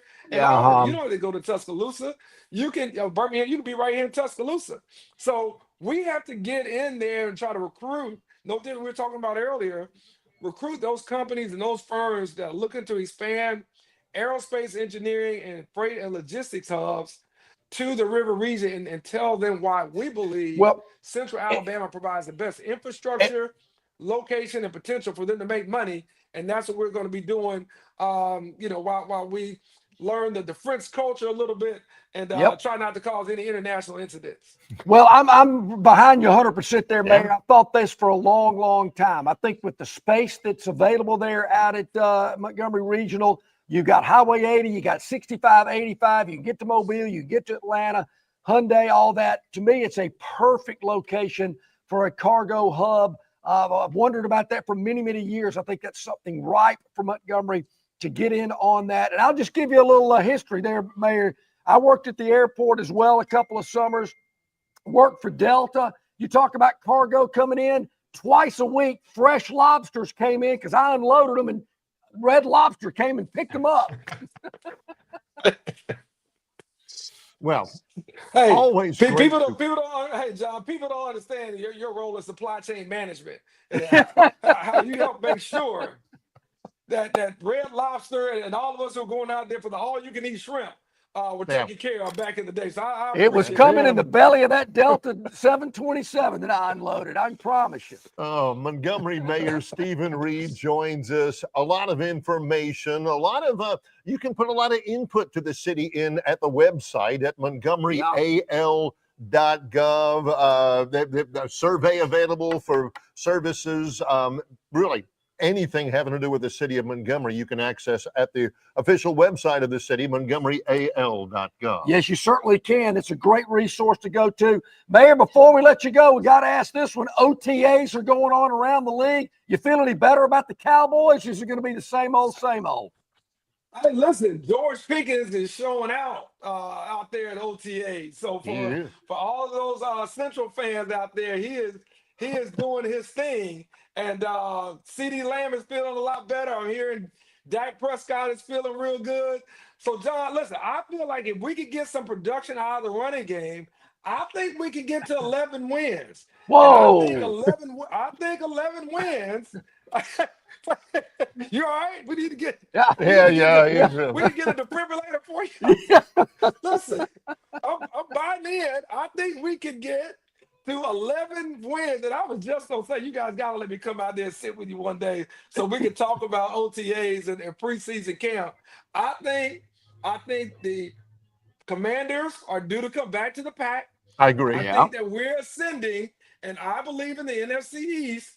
We're going to have something for Jalen Hurts and the Philadelphia Eagles coming off their Super Bowl swan song and the rubber chicken circuit, and everybody tell them how great they are and how much they improved and all these things. I think that we can get to 11 wins. I'm excited about George Pickens. I wasn't at first, but early reports are he is showing up at OTAs.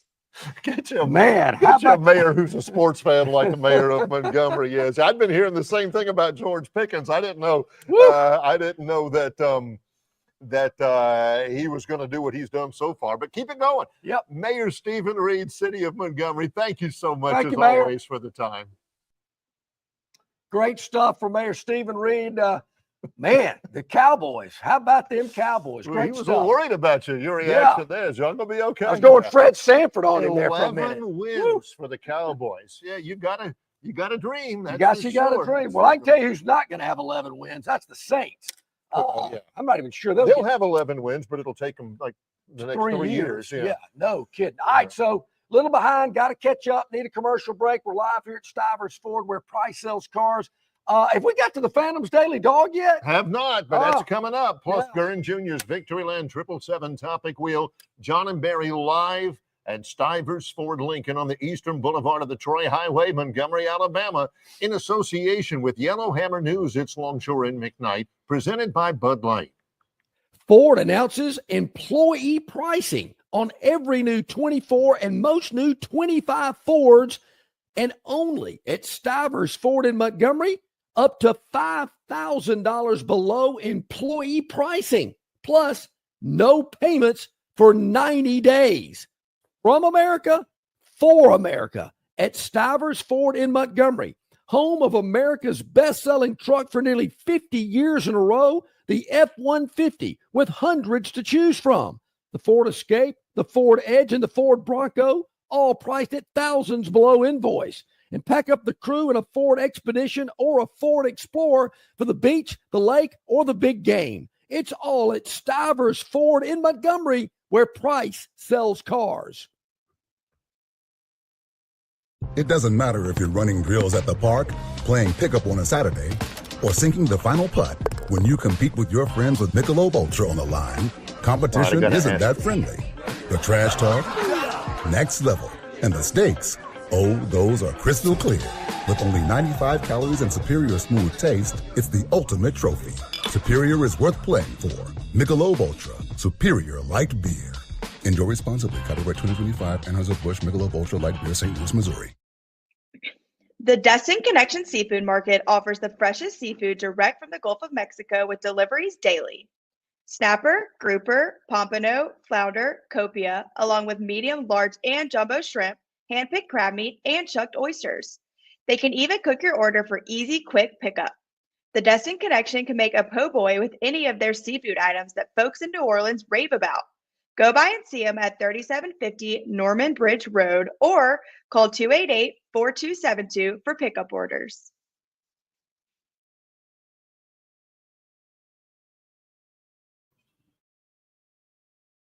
Stivers Ford in Montgomery, where Price sells cars below employee pricing, is going on. The Tariff Buster sale event here at Stivers. You cannot beat it. Bronco Sports up to 10 grand off or 3.9% for 72 months. That is $7,000 below employee pricing. Now, we know, and I love the Phantom. Through the years, the Phantom has been dealing out winners left and right. He's on a bit of a hot streak since the advent on this program of the Phantom's Daily Dog. But even the Phantom would be hard-pressed to have the same hot streak that the Ford F-150 is having. I'm telling you. Close to 50 years. We are knocking on the 50-year door that it's been America's best-selling truck. Just think about that. I mean, all these other companies building pickup trucks are probably going, what do we got to do? And to be honest, it would be impressive as all get out if the F-150 was like best-selling truck in America 46 out of the last 50. Somebody else makes trucks, I guess, but maybe one of them had won it like in 1989 or something. You'd still say, wow, that's great. But I mean, that is 50 years in a row that nobody has been able to touch the Ford F-150. So, Barry, you think, well, that with a vehicle that is that popular, it has so many accolades and awards, obviously it's very expensive. No, that's not the case. Because F-150s are up to 17 grand off or 3.9% for 72 months. That's $9,000 below employee pricing. And I'm not talking about just 2 or 3 that are trying to get off the lot. Every F-150 is priced to move. It's colors, trim level, 2-door, 4-door, 4-wheel drive, 2-wheel drive, so many different variations and option packages available. You're going to save thousands, and I mean thousands, on the F-150, the Explorer, the Expedition, the Maverick, the Ranger, of course, the Bronco, and the lineup of Broncos, Barry, for the Bronco Sport. So many different variations of the Bronco you can take advantage of. Of course, the great lineup with the Escape as well. So many just great cars, trucks, and SUVs, not only at Ford, but the Lincoln Luxury for Less, because Lincoln here at Stivers as well. Somebody was talking the other day. The last time we were here at Stivers Ford 2 weeks ago, somebody texted me. I'm away back to Troy, a guy who loves the show, and he says, let me tell you, employee pricing is really good. If you work here at Stivers Ford, you get an incredible deal on vehicles. Somebody actually texted me and said, hey, can they do like Cam Newton? Can the employees do like Cam Newton and just get suspended for 15 minutes and then get that $9,000 under employee discount pricing and then, get reinstated or something like that? I'm telling you, don't sleep on that, because employee pricing is really really good. I mean, really good. And Barry, the pricing, but 9,000 under employee pricing is unheard of. Barry, the pricing is so incredible. I mean, you could get, let me do the math here real quick, 4, maybe 5 F-150s for 180 grand. That's right. I mean, how about that? Which is 1 year for a really good quarterback. Just to give you an idea. It was 15 years ago. Well, okay. We are here at Stivers Ford Lincoln. We're in the showroom. Me, John, and the Moose behind us. Where's the Moose? Stivers Ford Lincoln, Eastern Boulevard of the Troy Highway. We have been coming here to Stivers to do our show here for a long time. We've been Stivers customers for a long time. The only entity that I think has been more visible here over this period of time is that Moose. That Moose has been here ever since it has. The Moose has been here for years. Look at this. I just happened to notice this. Best in class, new vehicle. #1 performance coupe. That's the 2024 Mustang coupe. #1 ranked compact truck. #1 ranked full-size truck. All from Ford. Right here, right now. What are you waiting on? It's great stuff. Come on by, especially something like this weekend. It'd be great to have you come on out during the summer before you have to make another trip somewhere or anything. Get you a vehicle here from Stivers Ford, 4000 Eastern Bypass, Montgomery, right next to the Troy Highway. Barry, I don't remember exactly what you said yesterday about this pitching matchup between the Brewers and the Cardinals. It was a baseball game that the Phantom had a little interest in last night. This was funny to me. Sometimes I don't necessarily agree with the Phantom, but I'll play along because it's a great feature. Even if the Phantom doesn't win that one, I think it's a great feature on the program. I can't win them but all. When John was giving us the Phantom's pick yesterday and the Phantom's daily dog, I was thinking, there ain't no way in the world this one pays off, because, I mean, after all, he had Milwaukee plus 120. Plus 120. On the road at home against the St. Louis Cardinals. And the pitching matchup featured Sonny Gray, an experienced right-hander, one of the top 12 right-handers in the National League, and he's off to a hot start at, I think he's 4-1. He was 4-1, but he was going up against a guy named Jacob Misiorowski. Wow, what a name! Misiorowski was making his major league. Well, he's making his first start. He may have pitched him. I don't think he did, but Jacob Misiorowski, a right-hander, stars in his eyes, I guess. Yeah, it was. And John was picking his Milwaukee Brewers against an experienced right-hander like Sonny Gray. Well, I thought, no, I don't see that happening, but I'll play along on the Phantoms Daily Dog. Mm-hmm. Watch the highlight of that game. They showed a clip of Jacob Misiorowski's first pitch in the major leagues. 101 miles an hour fastball. And I thought, zip. I wish I had known that when I was doubting the Phantom way back when. Misiorowski, major league debut against the Cardinals, didn't give up a hit. How about that? 3-hit shutout. Misiorowski and the Brewer bullpen shuts out St. Louis on 3 hits.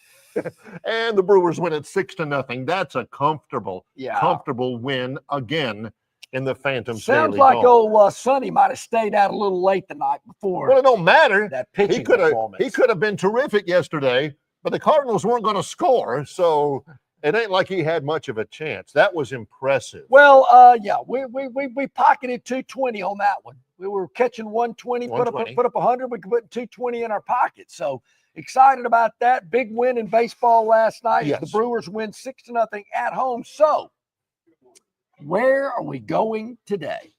Well, Barry, the NBA is back in action tonight. This game is in Indianapolis. It is. Second game in a row in Indianapolis. Yep. And it's the old Billy Baru. It's a biggie. It's a biggie. Pacers hosting the Thunder. And I know what everybody's thinking. No way the Thunder can go down 3-1. Can't happen. They need to extend this series, get it back to OKC, whatever. I'm not so sure, Barry. I'm not either. I think, I picked Indianapolis to win the series in 6. And for them to do that, they need to win tonight, which I think they are going to win. They're catching 6.5, which is a bonus. We're going to take it. We're not going to throw it away. We're taking that 6.5 that they're giving us. But we do think Indianapolis can win the game outright, which is even better. But if they don't, say they lose by 4, no big deal. We're still going to cash in our ticket. Tonight, NBA, the game's at 7:30 on ABC. Mm-hmm. We are going with the Indiana Pacers plus 6.5 hosting the Oklahoma City Thunder. That is the Phantoms Daily Dog. When we come back, it is the Gurn Jr. Victoryland 777 topic wheel. And it's next. Live from Stivers Ford Lincoln on the Eastern Boulevard of the Troy Highway in Montgomery, Alabama, in association with Yellowhammer News, it's Longshore and McKnight, presented by Bud Light. Known by avid golfers as one of the most beautiful and challenging stops on the Robert Trent Jones Golf Trail, Cambrian Ridge in Greenville lies just 40 miles from Montgomery. It is well worth the ride for any golfer looking for 27 holes of jaw-dropping golf. The greens have been redesigned to accommodate the higher green speeds associated with their installation of the latest generation of ultra-dwarf Bermuda grass. Cambrian Ridge offers a fully stocked pro shop with all the latest equipment and apparel. Great food and beverages in the clubhouse can be enjoyed both before and after your round. Get your group together and hit the trail. Go to rtjgolf.com/Cambrian Ridge for tee times and more information. In sports, if you think joy only happens after think again. Look at the world's most successful athletes like Serena Williams, Brooks Koepka, and Alex Morgan. They don't spend all their days grinding away. They take time to enjoy themselves, like getting together with friends over a Michelob Ultra, because they know that happiness is the key to winning, and that joy is the whole game, not just the end game. Michelob Ultra. 95 calories, 2.6 grams of carbs. It's only worth it if you enjoy it. Enjoy responsibly. AB Michelob Ultra Light Beer, St. Louis, Missouri. Don't miss your chance to win big at Victoryland Casino. Play the latest, hottest, most exciting games around with fun bonuses and big jackpots. Don't miss out on your free play. Stop by Player Rewards today and check out this month's exciting free play promotions. Come see why our players keep coming back. You'll have more fun at Victoryland Casino, where you can be a winner too. Victoryland Casino, located off I-85 exit 22, Shorter, Alabama. Must be 21 or older.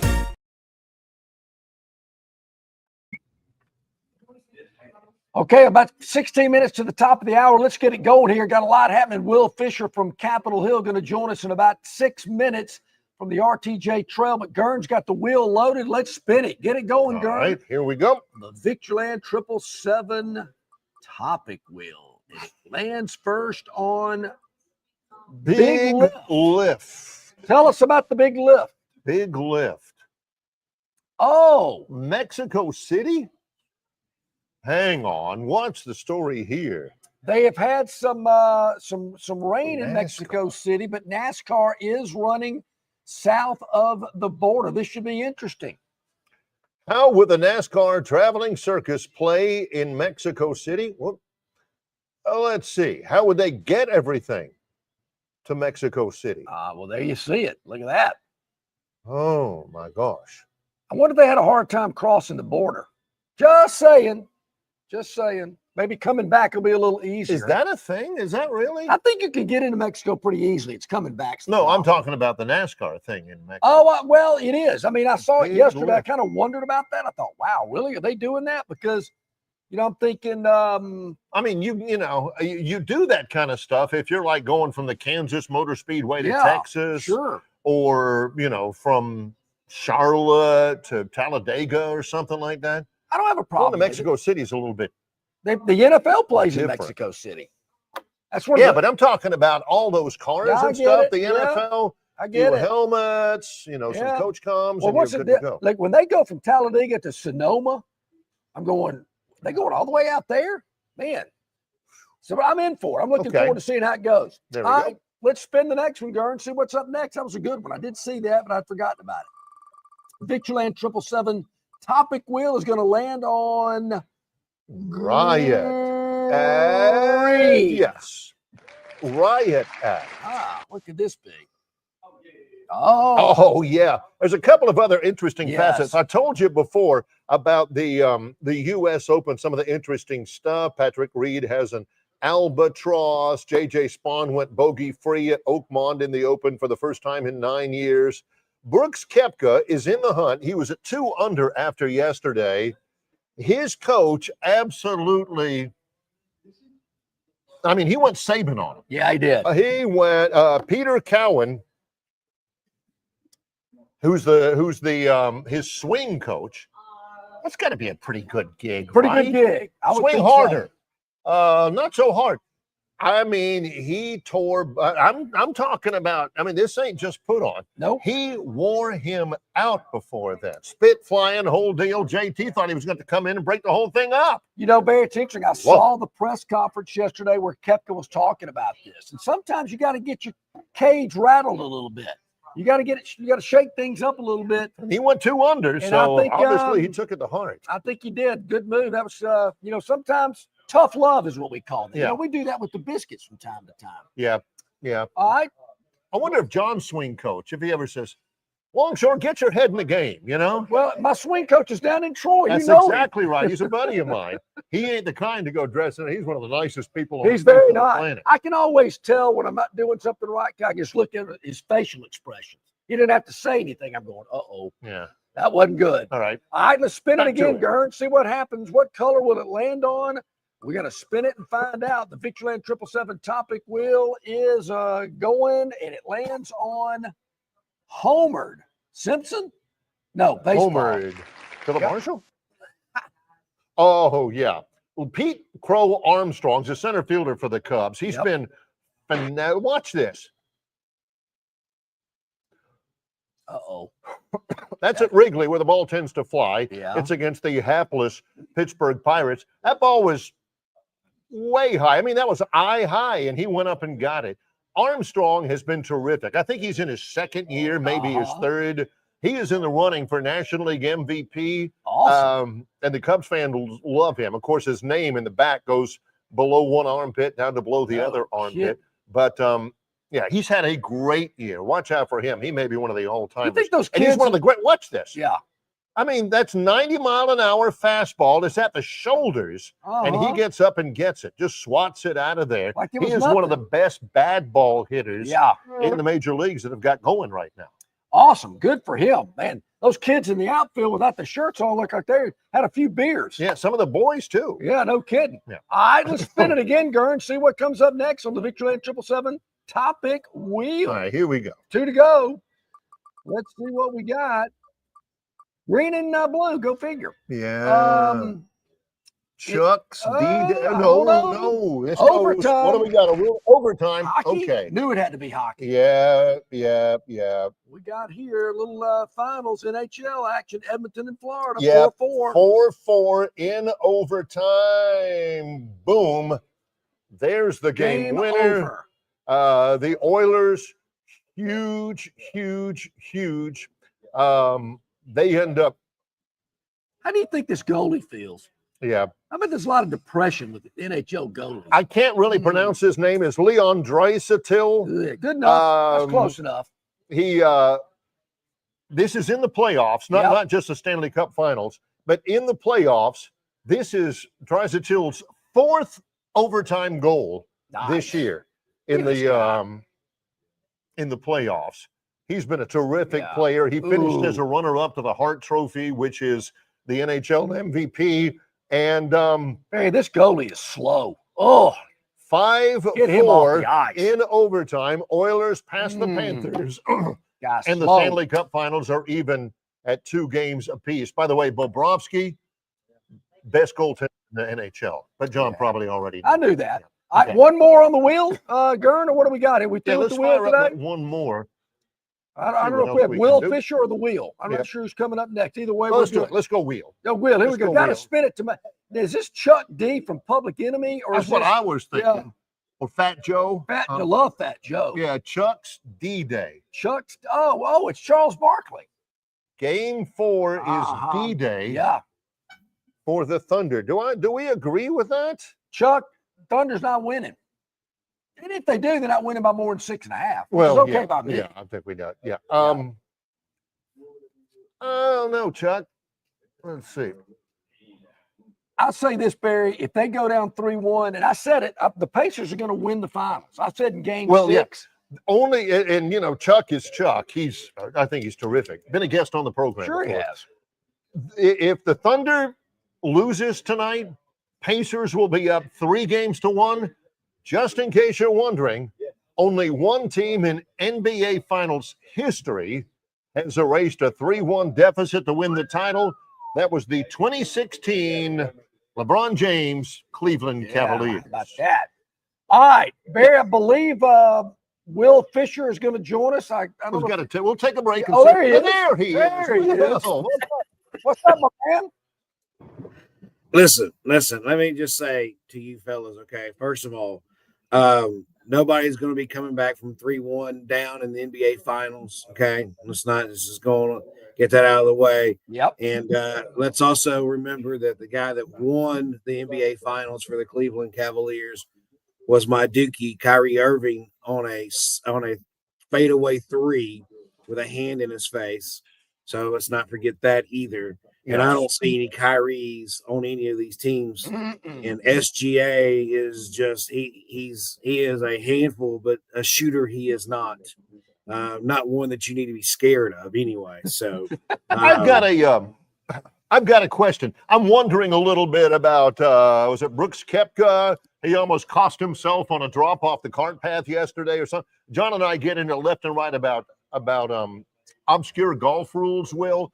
But my question is this: why don't they just replace the rough at Oakmont with quicksand?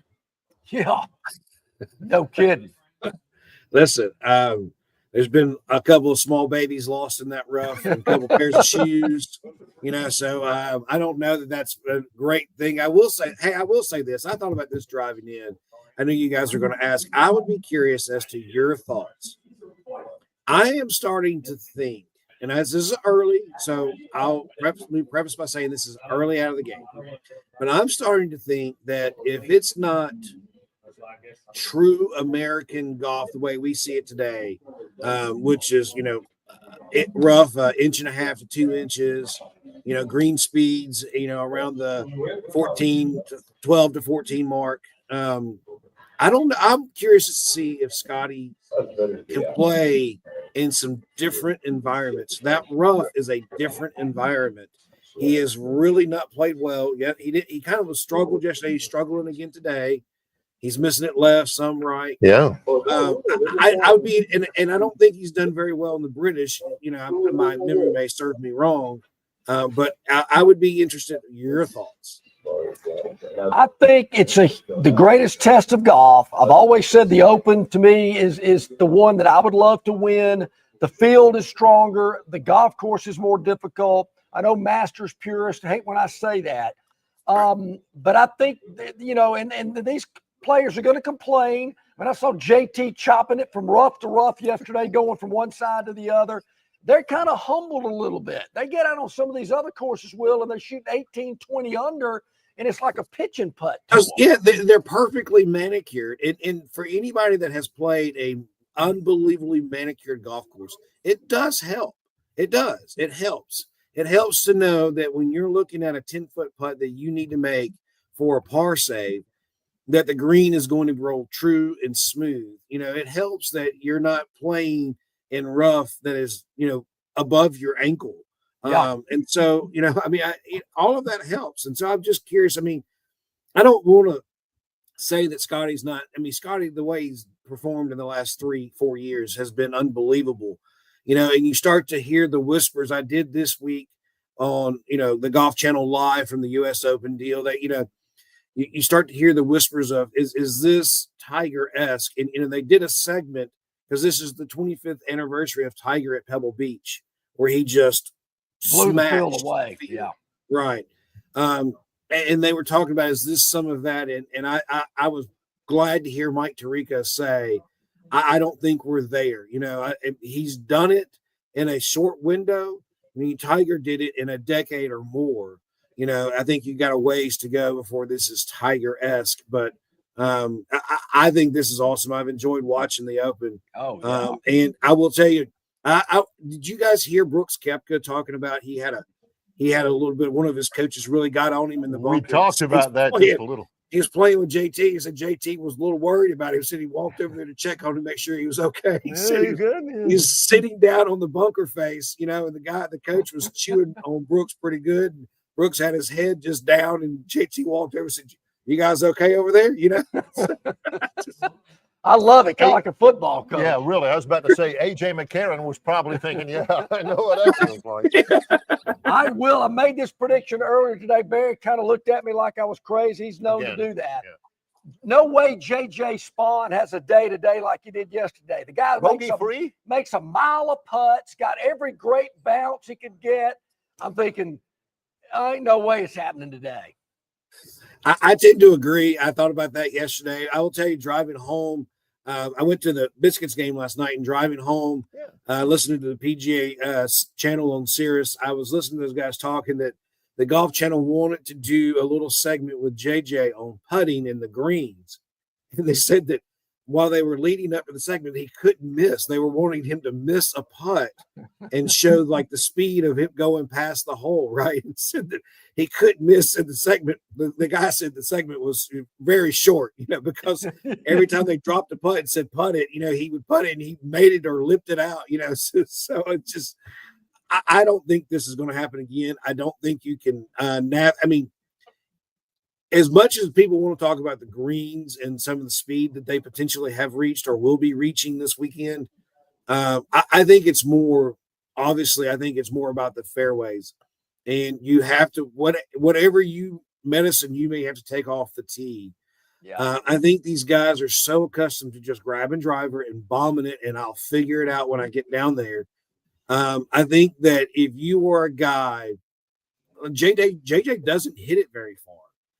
And so JJ maybe has decided, I'm going to take my medicine, and I may have to hit an iron off the tee to give me the ability to hit the widest part of the fairway. Mm-hmm. And if you do that and you find yourself hitting 8, 9, or 10 fairways or more, right, then you're going to have the ability to get around that golf course.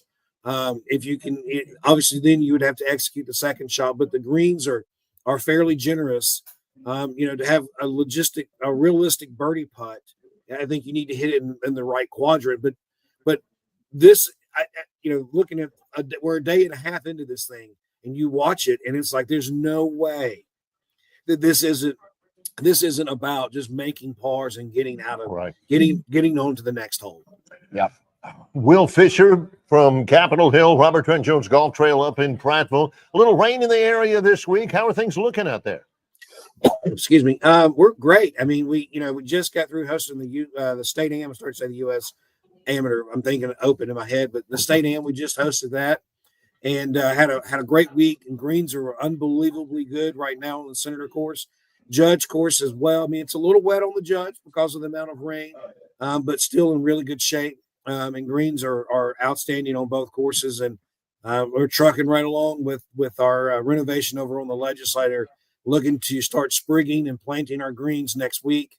Hopefully the weather will be good for that. And if it is, then we're gonna hit our deadlines with our target dates with no problem. And so we're excited. It's starting to kind of take form over there on the Legislature. But greens last week, greens were unbelievable, rolling 12 and a half on the stem, and unbelievable couple of good stories that came out of that. But Brady Sutter, the young man from I believe he's from Coleman area, had an unbelievable week and won wire to wire, led it from the first day all the way through.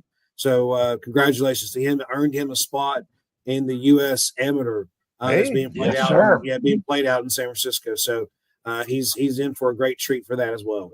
Still 285-1114 for tee times and more information, Will? Yes, it is. And rtjgolf.com/Capitol Hill. You can see tee times and all that good stuff there as well. Yep, great golf, great practice facilities, great pro shop with all the latest merchandise and equipment, great food and beverage in the clubhouse grill as well at Capitol Hill on the RTJ Trail. Hey, Will, thank you so much for joining us, my friend. We'll talk again real soon. Absolutely, guys. Y'all have a great weekend. Thanks you too, again, buddy. Yeah, you Thank too. you. Great stuff. A little golf as we wrap up here at Stivers Ford in Montgomery, where Price sells cars. It is the Tariff Buster sale event, Barry, where you can get below employee pricing. I'm looking at the monitor now. Broncos up to 20 grand off MSRP. Ford Bronco. Oh, Yes, my sir. gosh. How about that? They got loads of them out here as well.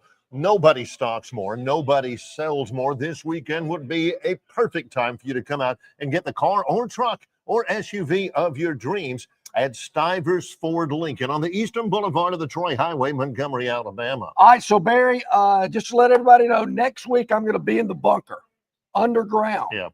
Going to be out of off the radar for a while. So don't want everybody to panic. Yeah. We've got lots of programming next week in his absence. We certainly appreciate everybody. Remember, tell all your friends about it. This continues to grow. Hit subscribe, hit like, tell your friends. Had a buddy of mine down in Elba yesterday say, man, found you guys. Love the show. We want more of that. Appreciate, of course, the visit from Montgomery Mayor Stephen Reed. Appreciate the input of our valued producer, Gurn Jr. For John Longshore, I'm Barry McKnight from Stivers Ford Lincoln in Montgomery. In association with Yellowhammer News, it's Longshore and McKnight, presented by Bud Light.